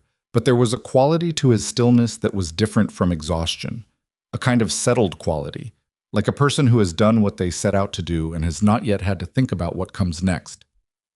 You all right? He asked. It was a simple question. She gave it the honest answer.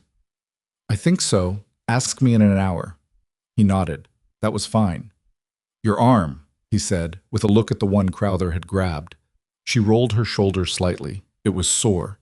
It would probably bruise. I've had worse. I know you have. He said it in the way he said most things, direct, without condescension, as a fact rather than a comfort. Doesn't mean it's not worth noting. Millie had detached herself from the porch and gone down to where Toby was at the fence, and Wade had followed her, and for a moment all 3 of them were standing at the fence with the bay. Toby still with his hand out, Millie pressed up against the fence reaching toward the horse's nose, Wade standing slightly apart with his arms crossed on the top rail, watching. Not joining in. Just watching. In the way he watched things he wasn't ready to want yet, but had stopped pretending he didn't notice. Evelyn came to stand beside Lenora. She looked at her siblings at the fence, and she looked at Gideon at the bottom of the porch steps, and she looked at the yard where an hour ago there had been 7 horses and armed men and Silas Crowther, which now held only the ordinary components of a working ranch in early morning. She didn't say anything for a while. Then she said, He didn't fight when they took him. No, Lenora agreed. I thought he would. Men like him don't fight with their hands, Lenora said. They fight with lawyers and money and time. That's coming. She paused.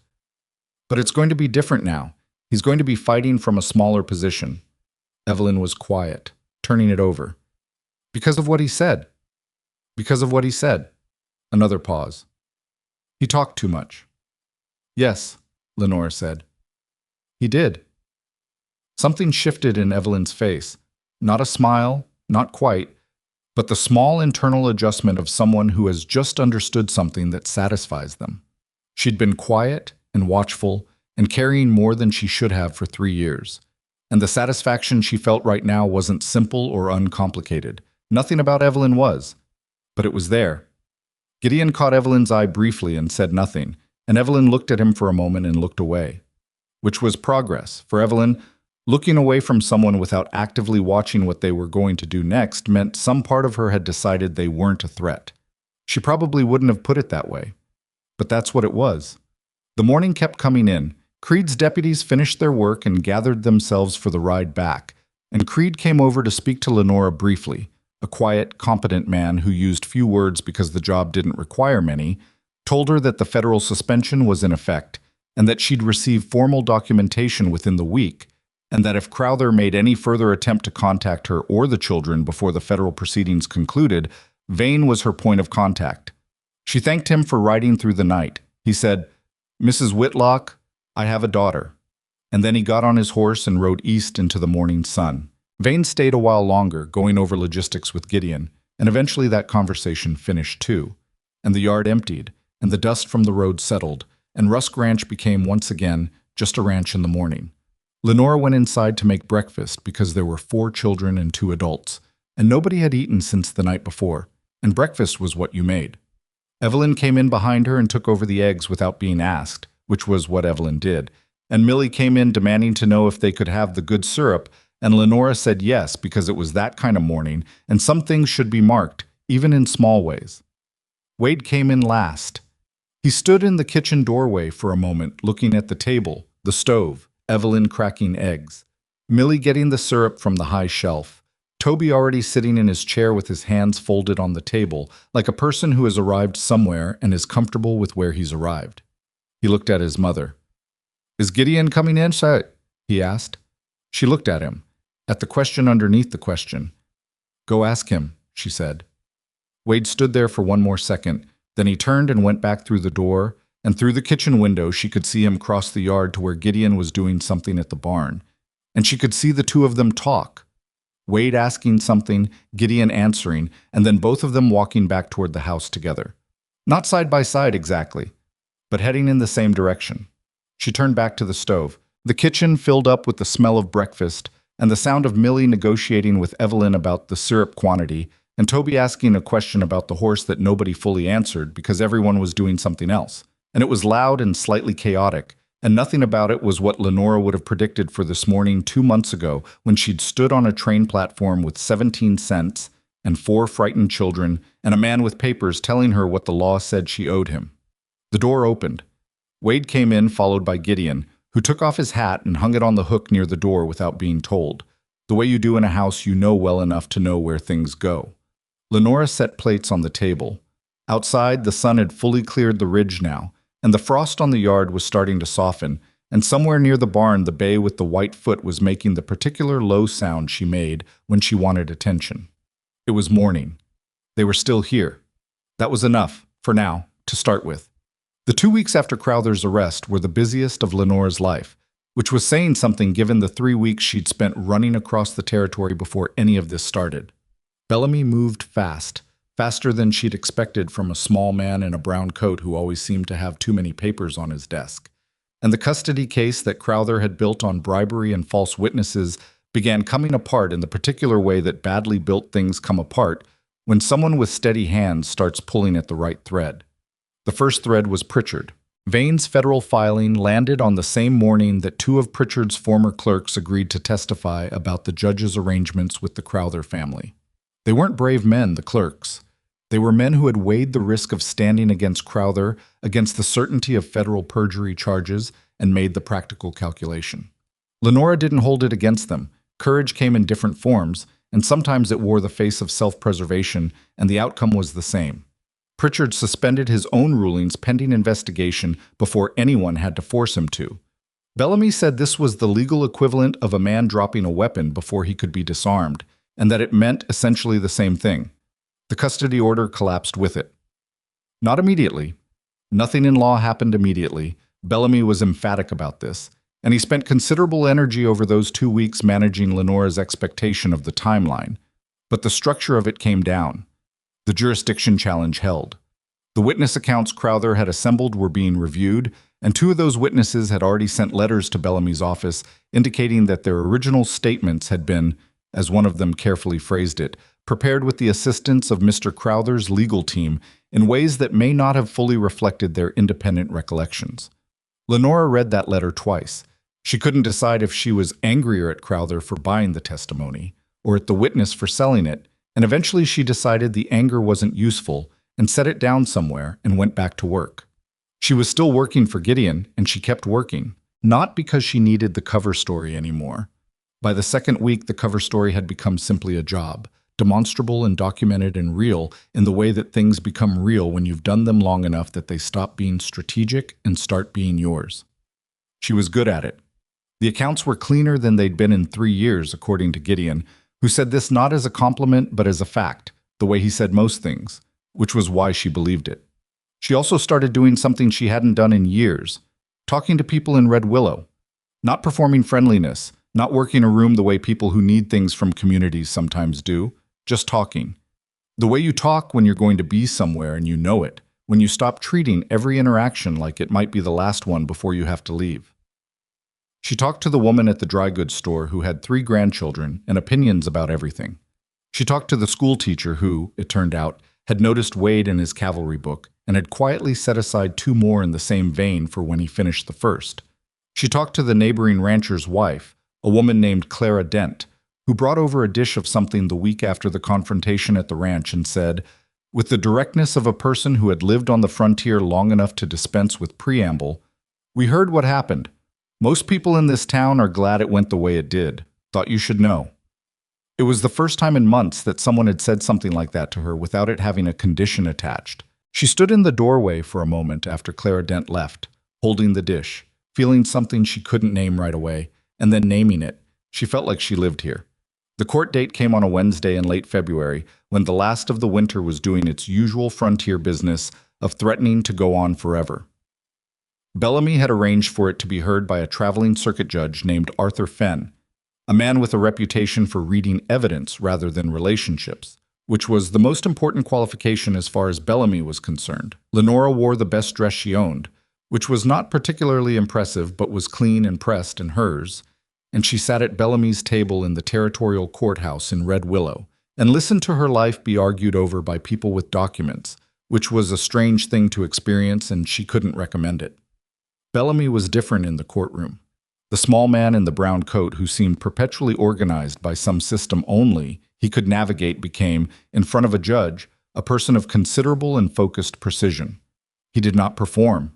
He did not make speeches. He laid out facts with the patient clarity of someone who has arranged furniture very carefully and is now inviting someone to see the room. The teacher testified, a composed woman of about 50 who spoke without notes and described Wade's reading habits and Millie's friendships, and Toby's recent and notable emergence from the silence he'd arrived in with the authority of someone who had been watching children for 30 years and knew what she was seeing. Clara Dent testified about the morning after the confrontation, about the dish she'd brought over, about why, because the woman living at Rusk Ranch had impressed her as someone who didn't ask for things she didn't earn and didn't fold when folding would have been easier.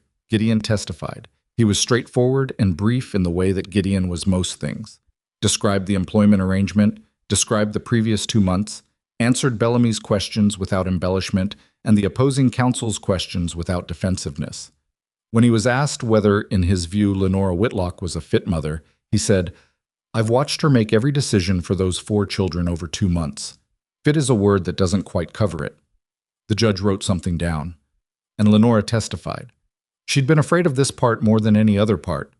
Not afraid of Crowther's remaining lawyer, who without Crowther in the room to direct him was considerably less formidable than he'd seemed. Afraid of herself. Of the way emotion could come up unexpectedly in the middle of a sentence you thought you had controlled. Of the way her voice might do something she didn't want it to do in front of a room of strangers. She sat in the witness chair and looked at Bellamy and answered his questions, and she was careful, and she was clear, and twice her voice did the thing she was afraid of. Not breaking, but thinning at the edges, the audible evidence of what it cost to describe certain things in a room full of people. She didn't stop. She kept going. She figured that the thinning was honest and honesty was what this room required. When the opposing counsel asked her why, if she was such a devoted mother, she had remained in an untenable situation for years before finally fleeing with her children in what he characterized as a reckless and destabilizing manner, she was quiet for a moment. Then she said, "I stayed because I kept believing the situation would stabilize on its own. I kept thinking that if I was careful enough, patient enough, if I didn't make trouble, it would be all right. I was wrong about that." She looked at the lawyer directly. "I left when I understood that waiting for someone else to make things right was the same as letting things stay wrong. And I stopped running when I understood that running was just a slower version of the same mistake." The lawyer didn't ask a follow-up. Judge Fenn ruled that afternoon. He restored Lenora's full legal guardianship of all 4 children. He explicitly struck Pritchard's order from the record on grounds of jurisdictional irregularity and improper judicial conduct. He noted, in language that Bellamy later described as unusually direct for a circuit ruling, that the characterization of Lenora Whitlock as an unfit mother appeared to have been constructed from purchased testimony and a motivated legal apparatus, and that the record before him suggested the opposite conclusion in every material respect. Bellamy collected his papers with the slightly distracted satisfaction of a man who had just finished a puzzle and was already thinking about the next one. Lenora sat at the table for a moment after the room began to clear. She wasn't crying. She'd expected she might be, and she wasn't, which surprised her, and then didn't, because the feeling she had wasn't the kind that came out as tears. It was quieter than that, more internal. The specific feeling of a weight you've been carrying so long you've stopped noticing it, until it's gone, and then you notice the absence, and the absence is its own kind of overwhelming. Bellamy sat down beside her. "Well," he said. "Well," she said back. "The federal case against Crowther will take longer," he said, because he was constitutionally incapable of letting a victory sit without contextualizing it. His Eastern connections will complicate the timeline, but with Pritchard's cooperation, which is now considerably more likely given his own situation, Vane is confident. "I know. The important thing for your purposes is that the custody matter is resolved, and the resolution is on record in a way that's substantially harder to attack than what came before." "Amos," she said. He stopped. "Thank you," she said. He looked at her over his glasses with the expression of someone who finds gratitude slightly embarrassing but not unwelcome. "You did the difficult part," he said. "I did the paperwork." She laughed. It came out a little rough around the edges, and she didn't care. Outside the courthouse, the children were waiting. Gideon had kept them in Red Willow rather than at the ranch. Lenora had wanted them close, and he'd arranged it, and they'd spent the morning at the schoolhouse with the teacher who already knew 3 of them and had met Toby for the first time and seemed to find him interesting in the specific way that good teachers find quiet children interesting, like a book with an unusual cover. They were on the boardwalk outside the courthouse when she came through the door, Millie in the front with her coat buttoned wrong and her hair doing something creative. Wade beside her with his hands in his pockets, wearing the expression he wore when he was trying not to look like he'd been worried. Evelyn slightly behind them with Toby's hand in hers. Toby saw her first. He let go of Evelyn's hand and walked forward and put both arms around her waist and pressed his face against her coat. He didn't say anything. He didn't need to. She put her arms around him and held on. Millie said, "Did you win?" "We won," Lenora said over Toby's head. Millie threw both arms in the air with the uncomplicated physical expression of a 7-year-old for whom good news required full-body participation. Wade looked at the courthouse door and then at his mother. "Is he going to come back?" "He might try," Lenora said. "Through lawyers, through the courts." She looked at her son directly. "But the difference now is that we have a record. Everything he did, everything he said, everything Bellamy proved. It's on paper now in a courthouse, and that paper is harder to make disappear than a woman running across the frontier with 4 kids. Wade turned this over. He nodded once, the nod of someone accepting a reasonable probability rather than a certainty, which was honest and which she respected. Evelyn hadn't said anything yet. She was looking at her mother with the assessing look she'd had for years, the one that checked the reading against the reality. And then something in it shifted, not dramatically, not the way shifts happened in stories, but the small personal way that real things shift, which is usually when someone lowers their eyes and takes a breath and stops looking for the problem. "Okay," Evelyn said. "Just that." "Okay." The same word Toby had used the night before Crowther came, carrying the same complicated weight, meaning more than it appeared. Gideon was leaning against the hitching post near the horses. He'd given them their moment and was ready to be useful again when the moment was done. When Lenora looked at him, he said nothing, just raised his eyebrows slightly in the question she understood immediately. She nodded. His expression did something small and contained that, on a more expressive man, would have been a smile. The ride back to the ranch was noisier than most because Millie had decided that a legal victory counted as a holiday and was treating it as such, which meant she talked for approximately the entire 12 miles about things largely unrelated to the morning's events. The horse with the white foot, whether a cattle dog puppy would be friendly or the biting kind, whether they could have pie for supper on the grounds that some occasions required pie. At some point, Lenora stopped tracking the specific content of this and just let it wash over her, the sound of a 7-year-old who felt safe enough to be entirely herself in a moving wagon on a cold afternoon, and it was one of the better sounds she'd heard in a long time. The months that followed had a quality she hadn't experienced in years and didn't have a good word for it first. Then she found one. Ordinary. Not in the diminishing sense. Not ordinary as in small or unimportant, but ordinary in the way of a life that has settled into its own shape. A rhythm. A predictability that wasn't boredom, but its opposite. The security of knowing what tomorrow looked like, roughly, and knowing that the rough outline held. Wade learned to ride. He was, initially, terrible at it, in the specific way of someone who is better at things than he expects to be, and finds this disorienting. He'd anticipated failure and prepared for it, and being competent before he'd properly arranged his relationship to failure confused him. Gideon didn't comment on this, just kept showing him things, and eventually Wade stopped anticipating failure and started anticipating the next thing, which was progress. There was a day in March when Gideon let him take the roan, not Cracker, who required a level of experience and negotiation that was beyond a 10-year-old who'd been riding for 6 weeks. But the roan was steady and had the kind of patience that some horses had for children they'd decided to tolerate. Wade rode him around the pasture while Gideon watched from the fence and didn't say much. And Lenora watched from the kitchen window and didn't say anything at all because it wasn't her moment. It was Wade's, and Wade needed to have it without his mother making it into something he'd have to carry. She saw her son's face change out there in that pasture. She couldn't describe it precisely. It was the kind of change that didn't have a specific moment to point to, just the cumulative shift of a child who's been braced for the worst, for long enough that he stopped knowing what it feels like not to brace.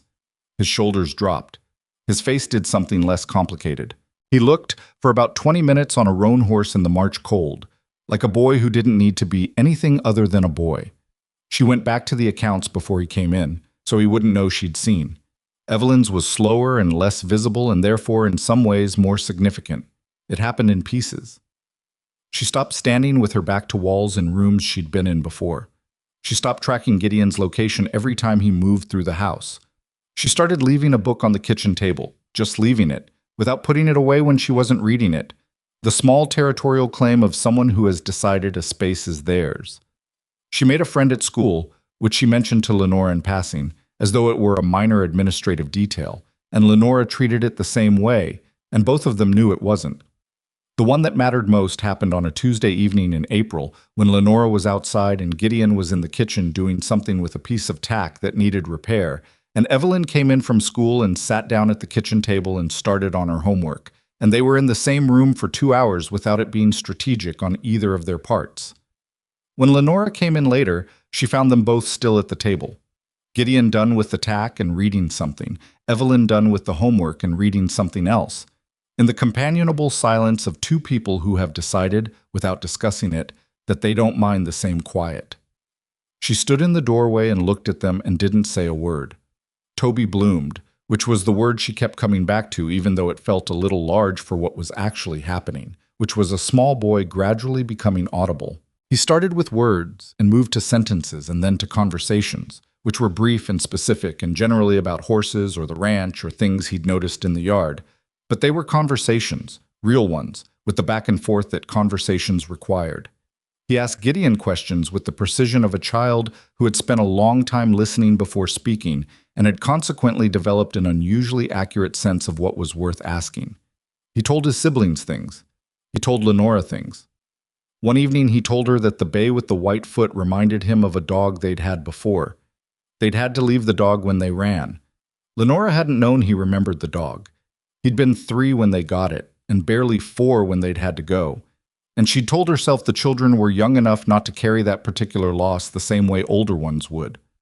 She sat with Toby in the kitchen, and they talked about the dog for a while, just talked. And she understood that this was what recovery looked like in a 5-year-old. Not the dramatic breakthrough, but the small, careful reclaiming of things that had been set aside because they were too heavy to carry while you were running. She let him talk as long as he wanted. It was May when things between her and Gideon moved from what they'd been to something else. And it moved slowly enough that neither of them could identify the specific point where it happened, which was probably how it needed to happen for both of them. He'd been honest with her early on about his wife, about his daughter, and she understood, not in the abstract way you understand other people's losses, but in the specific way you understand them when you've experienced the particular reconfiguration that grief does to the way you relate to the future.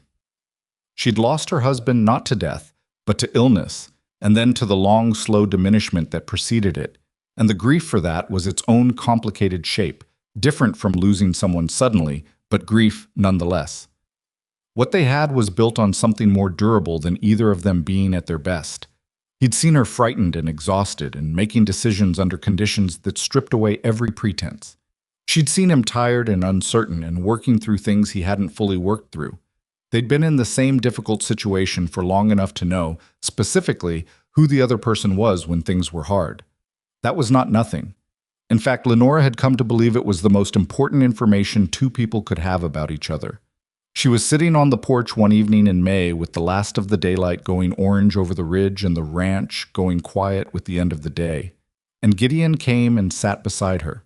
Not performing the action, not making it into anything, just sitting the way he did things, with the directness of a man who doesn't have extra motion to spare. They sat for a while.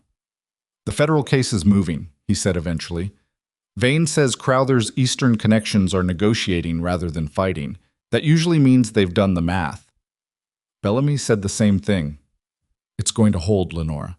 She looked at the orange ridge. She believed him. She didn't say so because believing it and saying it still felt like something that could be taken back.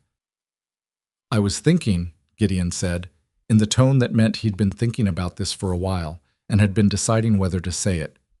"About the winter. About whether you've given any thought to arrangements." She looked at him. "For the children," he said. "For the ranch. Practically speaking." He looked at the ridge. "It doesn't make a lot of sense, the current arrangement. Me in the house and you and the children in the house and the accounting of it. It doesn't make sense." "Are you asking me to stay?" she said. He was quiet for a moment. "I'm asking you to choose," he said. "If you want to go, if you want your own place, your own roof, when you have the money for it. That's a reasonable thing. You have work. You have the community. Bellamy can help you find something permanent." He looked at her directly. "But if you want to stay here, not because you need to, not because it's convenient, but because you want to, I'd like that." Lenora looked at him. At the man who had stepped between her children and armed men at a train station without being asked, who had given her his house and taken the barn and not said a word about it, who had let her son come to him in his own time and let her daughter watch him until she stopped needing to, who had told a 5-year-old that a horse picks who she watches and treated this as the serious information it was. She'd thought about this. Privately, in the practical running accounting she kept in her head of the shape of her life and where it was going. She'd thought about what she wanted when wanting things was allowed, which was still a newer skill than she'd like. "I want to stay," she said, "not because I need to." He nodded. He didn't make it into more than it was, which was something, and it was also something that she knew it was more than it appeared, and so did he. "Okay," he said. "That word keeps appearing," she said. He looked at her. "What word?" "Okay. My children keep saying it when they mean something larger." A small pause. "Maybe it runs in the family." She looked back at the ridge. The orange was going to purple now, the colors the sky made in this part of the country in May, that she hadn't been here long enough to take for granted yet, and hoped privately she never quite did. "Gideon." "Yeah. I'm not the same person I was before all this." "No," he said.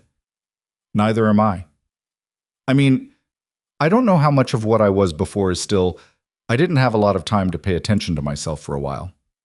"I know. So I'm figuring things out as I go. In some areas She stopped. "I'm not seamless." He made the small sound that was his version of a laugh. "Lenora, I bit by the same horse 4 times before I figured out what she needed." He looked at her. "I'm not expecting seamless." She felt something relax in her chest that had been wound fairly tight for a while.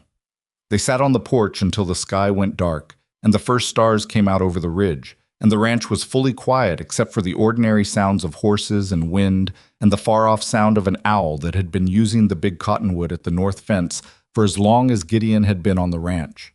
They didn't say much more. They didn't need to. The day had said what it needed to say. What came after that was not seamless. Lenora had told him it wouldn't be, and she was right. There were weeks when the weight of the last several years pressed down in ways that had nothing to do with anything happening in the present. Old fear finding new shapes, old habits of caution and self-protection surfacing at moments that didn't call for them. She'd sometimes wake before dawn and be standing at the window before she was fully conscious, checking the road, before she remembered that checking the road was no longer necessary.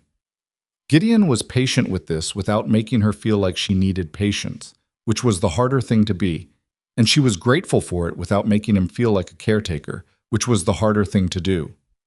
They worked it out, imperfectly, in the daily, grinding, occasionally frustrating way that two people with their specific histories work things out when they've decided the working out is worth it. The children helped, mostly by not requiring the situation to be anything in particular. Kids had a way of creating normalcy through sheer repeated demand for it, through homework and arguments and the logistics of four people sharing one bathroom and the ongoing question of whose turn it was for which chore. And the normalcy they created was, in its own way, the thing that healed things nothing else could reach. They married in September. It was the kind of wedding that suited them both. Small, in the yard of the ranch, with the people who had been part of the previous months, rather than an audience for them. Bellamy was there, in the brown coat. Clara Dent brought food that fed everyone twice over. The teacher came with her husband. Vane sent a letter from Denver saying the federal case was proceeding well, which was his version of a wedding gift, and they received it as such. Evelyn stood next to her mother during the brief ceremony with an expression Lenora had not seen on her daughter's face before. Not the watchful calculation, not the braced readiness, but something more open than that, more present. At one point, Evelyn looked at Gideon with the specific look she'd been developing over the previous months, the one that had replaced suspicion with something less defined and more honest. And Gideon looked back at her, and neither of them made it into a moment because both of them were private in the same way, and both of them understood that some things were better for not being announced. But Lenora saw it. She saw it, and she held it, and she carried it forward. The morning after the wedding, she was on the porch early as she usually was, coffee in hand, the ranch still quiet. The sky was doing what Colorado sky did in September, going from gray to blue with a clarity that seemed almost aggressive, like the day was insisting on itself. She heard the corral before she saw it, the particular sounds of morning with horses, the shifting, the low conversation between them, the movement of hooves on cold ground. Then she heard it. Toby's voice. Not one word, not two, but a full sentence, followed by another, a running commentary in the quiet morning voice of a 5-year-old who had decided the horse needed to know things. She couldn't make out all the words from the porch. Something about the fence, something about the color of the sky. And then, layered under it, alongside it, laughter. Toby laughing, just laughing, the way children laugh when nothing is wrong and they're not performing it for anyone, just expressing the simple animal fact of being alive on a cold morning with a horse they trust. Lenora stood on the porch and listened to it and let it do what it did. She heard the screen door behind her, and Gideon came out with his own coffee and stood beside her. He heard it too. She didn't need to point it out. They stood together and listened to their youngest son laugh at a horse in the morning. After a while she heard Wade inside, the heavy-footed sound of a 10-year-old who had not yet mastered the art of moving through a house quietly, followed by Millie's voice telling him something about breakfast, and his voice telling her something back about the inherent unfairness of Millie's opinions. Normal. Loud. Occupying space without apology. Evelyn appeared in the doorway behind them, the way Evelyn appeared, quietly, already fully awake, already reading the yard. She looked at her mother and at Gideon and at the morning. She stood there for a moment, then she went back inside to make coffee, because Evelyn was 12 and she'd decided coffee was now one of her responsibilities, and nobody had argued with her about it. Lenora looked at the ridge. She thought about the train platform at Red Willow, about 17 cents, about 4 children and armed men, and a paper that was supposed to tell her who her sons belonged to. She thought about every road she'd taken between there and here, the wrong ones and the right ones and the ones she'd only understood in retrospect. She thought about what she'd understood somewhere in the middle of all of it. That survival was only the first answer to a question that had a longer answer. That you could stay alive and still lose if what you lost was the capacity to be present in your own life. That running kept you breathing, but it couldn't keep you whole. The wholeness was harder. It required stopping. It required standing still while a man with money and arrogance came at you with papers, required trusting the people who had earned it, even when trusting anyone felt like an old wound reopened, required letting your children see you frightened and letting them see you refuse to stay frightened because both things were true and they needed to see both. It required, most of all, the willingness to stay in the place you'd chosen, even when part of you was still scanning for the exit. That part might never fully go away. She'd made peace with that. You carried your history. It didn't have to drive. Gideon's hand found hers on the porch railing. Not dramatically, just a hand, finding another hand, in the morning. She didn't pull away. From the corral, Toby laughed again, and this time the bay answered him. The low, grumbling, entirely satisfied sound of a horse who has decided someone is worth talking to. Wade came out the front door behind them, coat half on, holding a piece of bread in a way that suggested breakfast protocol had been abandoned in favor of efficiency. He stopped, took in the yard, looked at his mother and Gideon at the railing, and looked at the corral where his little brother was still talking to the horse. He's going to be there all morning, Wade said. Probably, Gideon agreed. That horse isn't going anywhere, Wade said, with the particular tone of someone who thinks this is inefficient. Neither is Toby, Lenore said. Wade considered this. He looked at the corral again. He took a bite of his bread. And then, without further comment, he went down the porch steps and across the yard toward the corral, arriving at the fence beside his brother and standing there. Not because he was a horse person, not because the morning required it, just because his brother was there and the morning was there and he was, for the first time in a long time, in no particular hurry to be anywhere else. Lenora watched her sons at the fence. Months ago, she'd arrived in Red Willow believing that victory meant staying one step ahead of the men chasing her.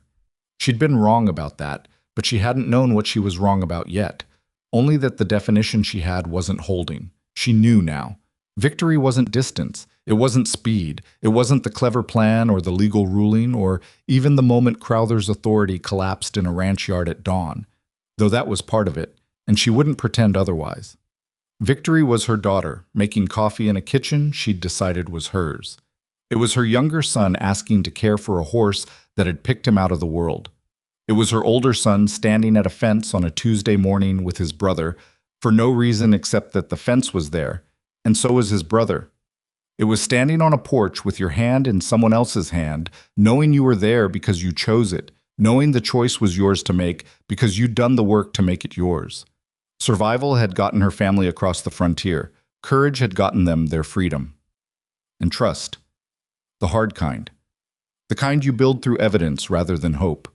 The kind you extend not because you're certain, but because you're finally ready to believe you deserve to. Trust had given them this. The sun came fully over the ridge. The frost on the fence posts went gold and then just disappeared, the way it always did, quietly, while you were watching something else. Nobody at Rusk Ranch was running.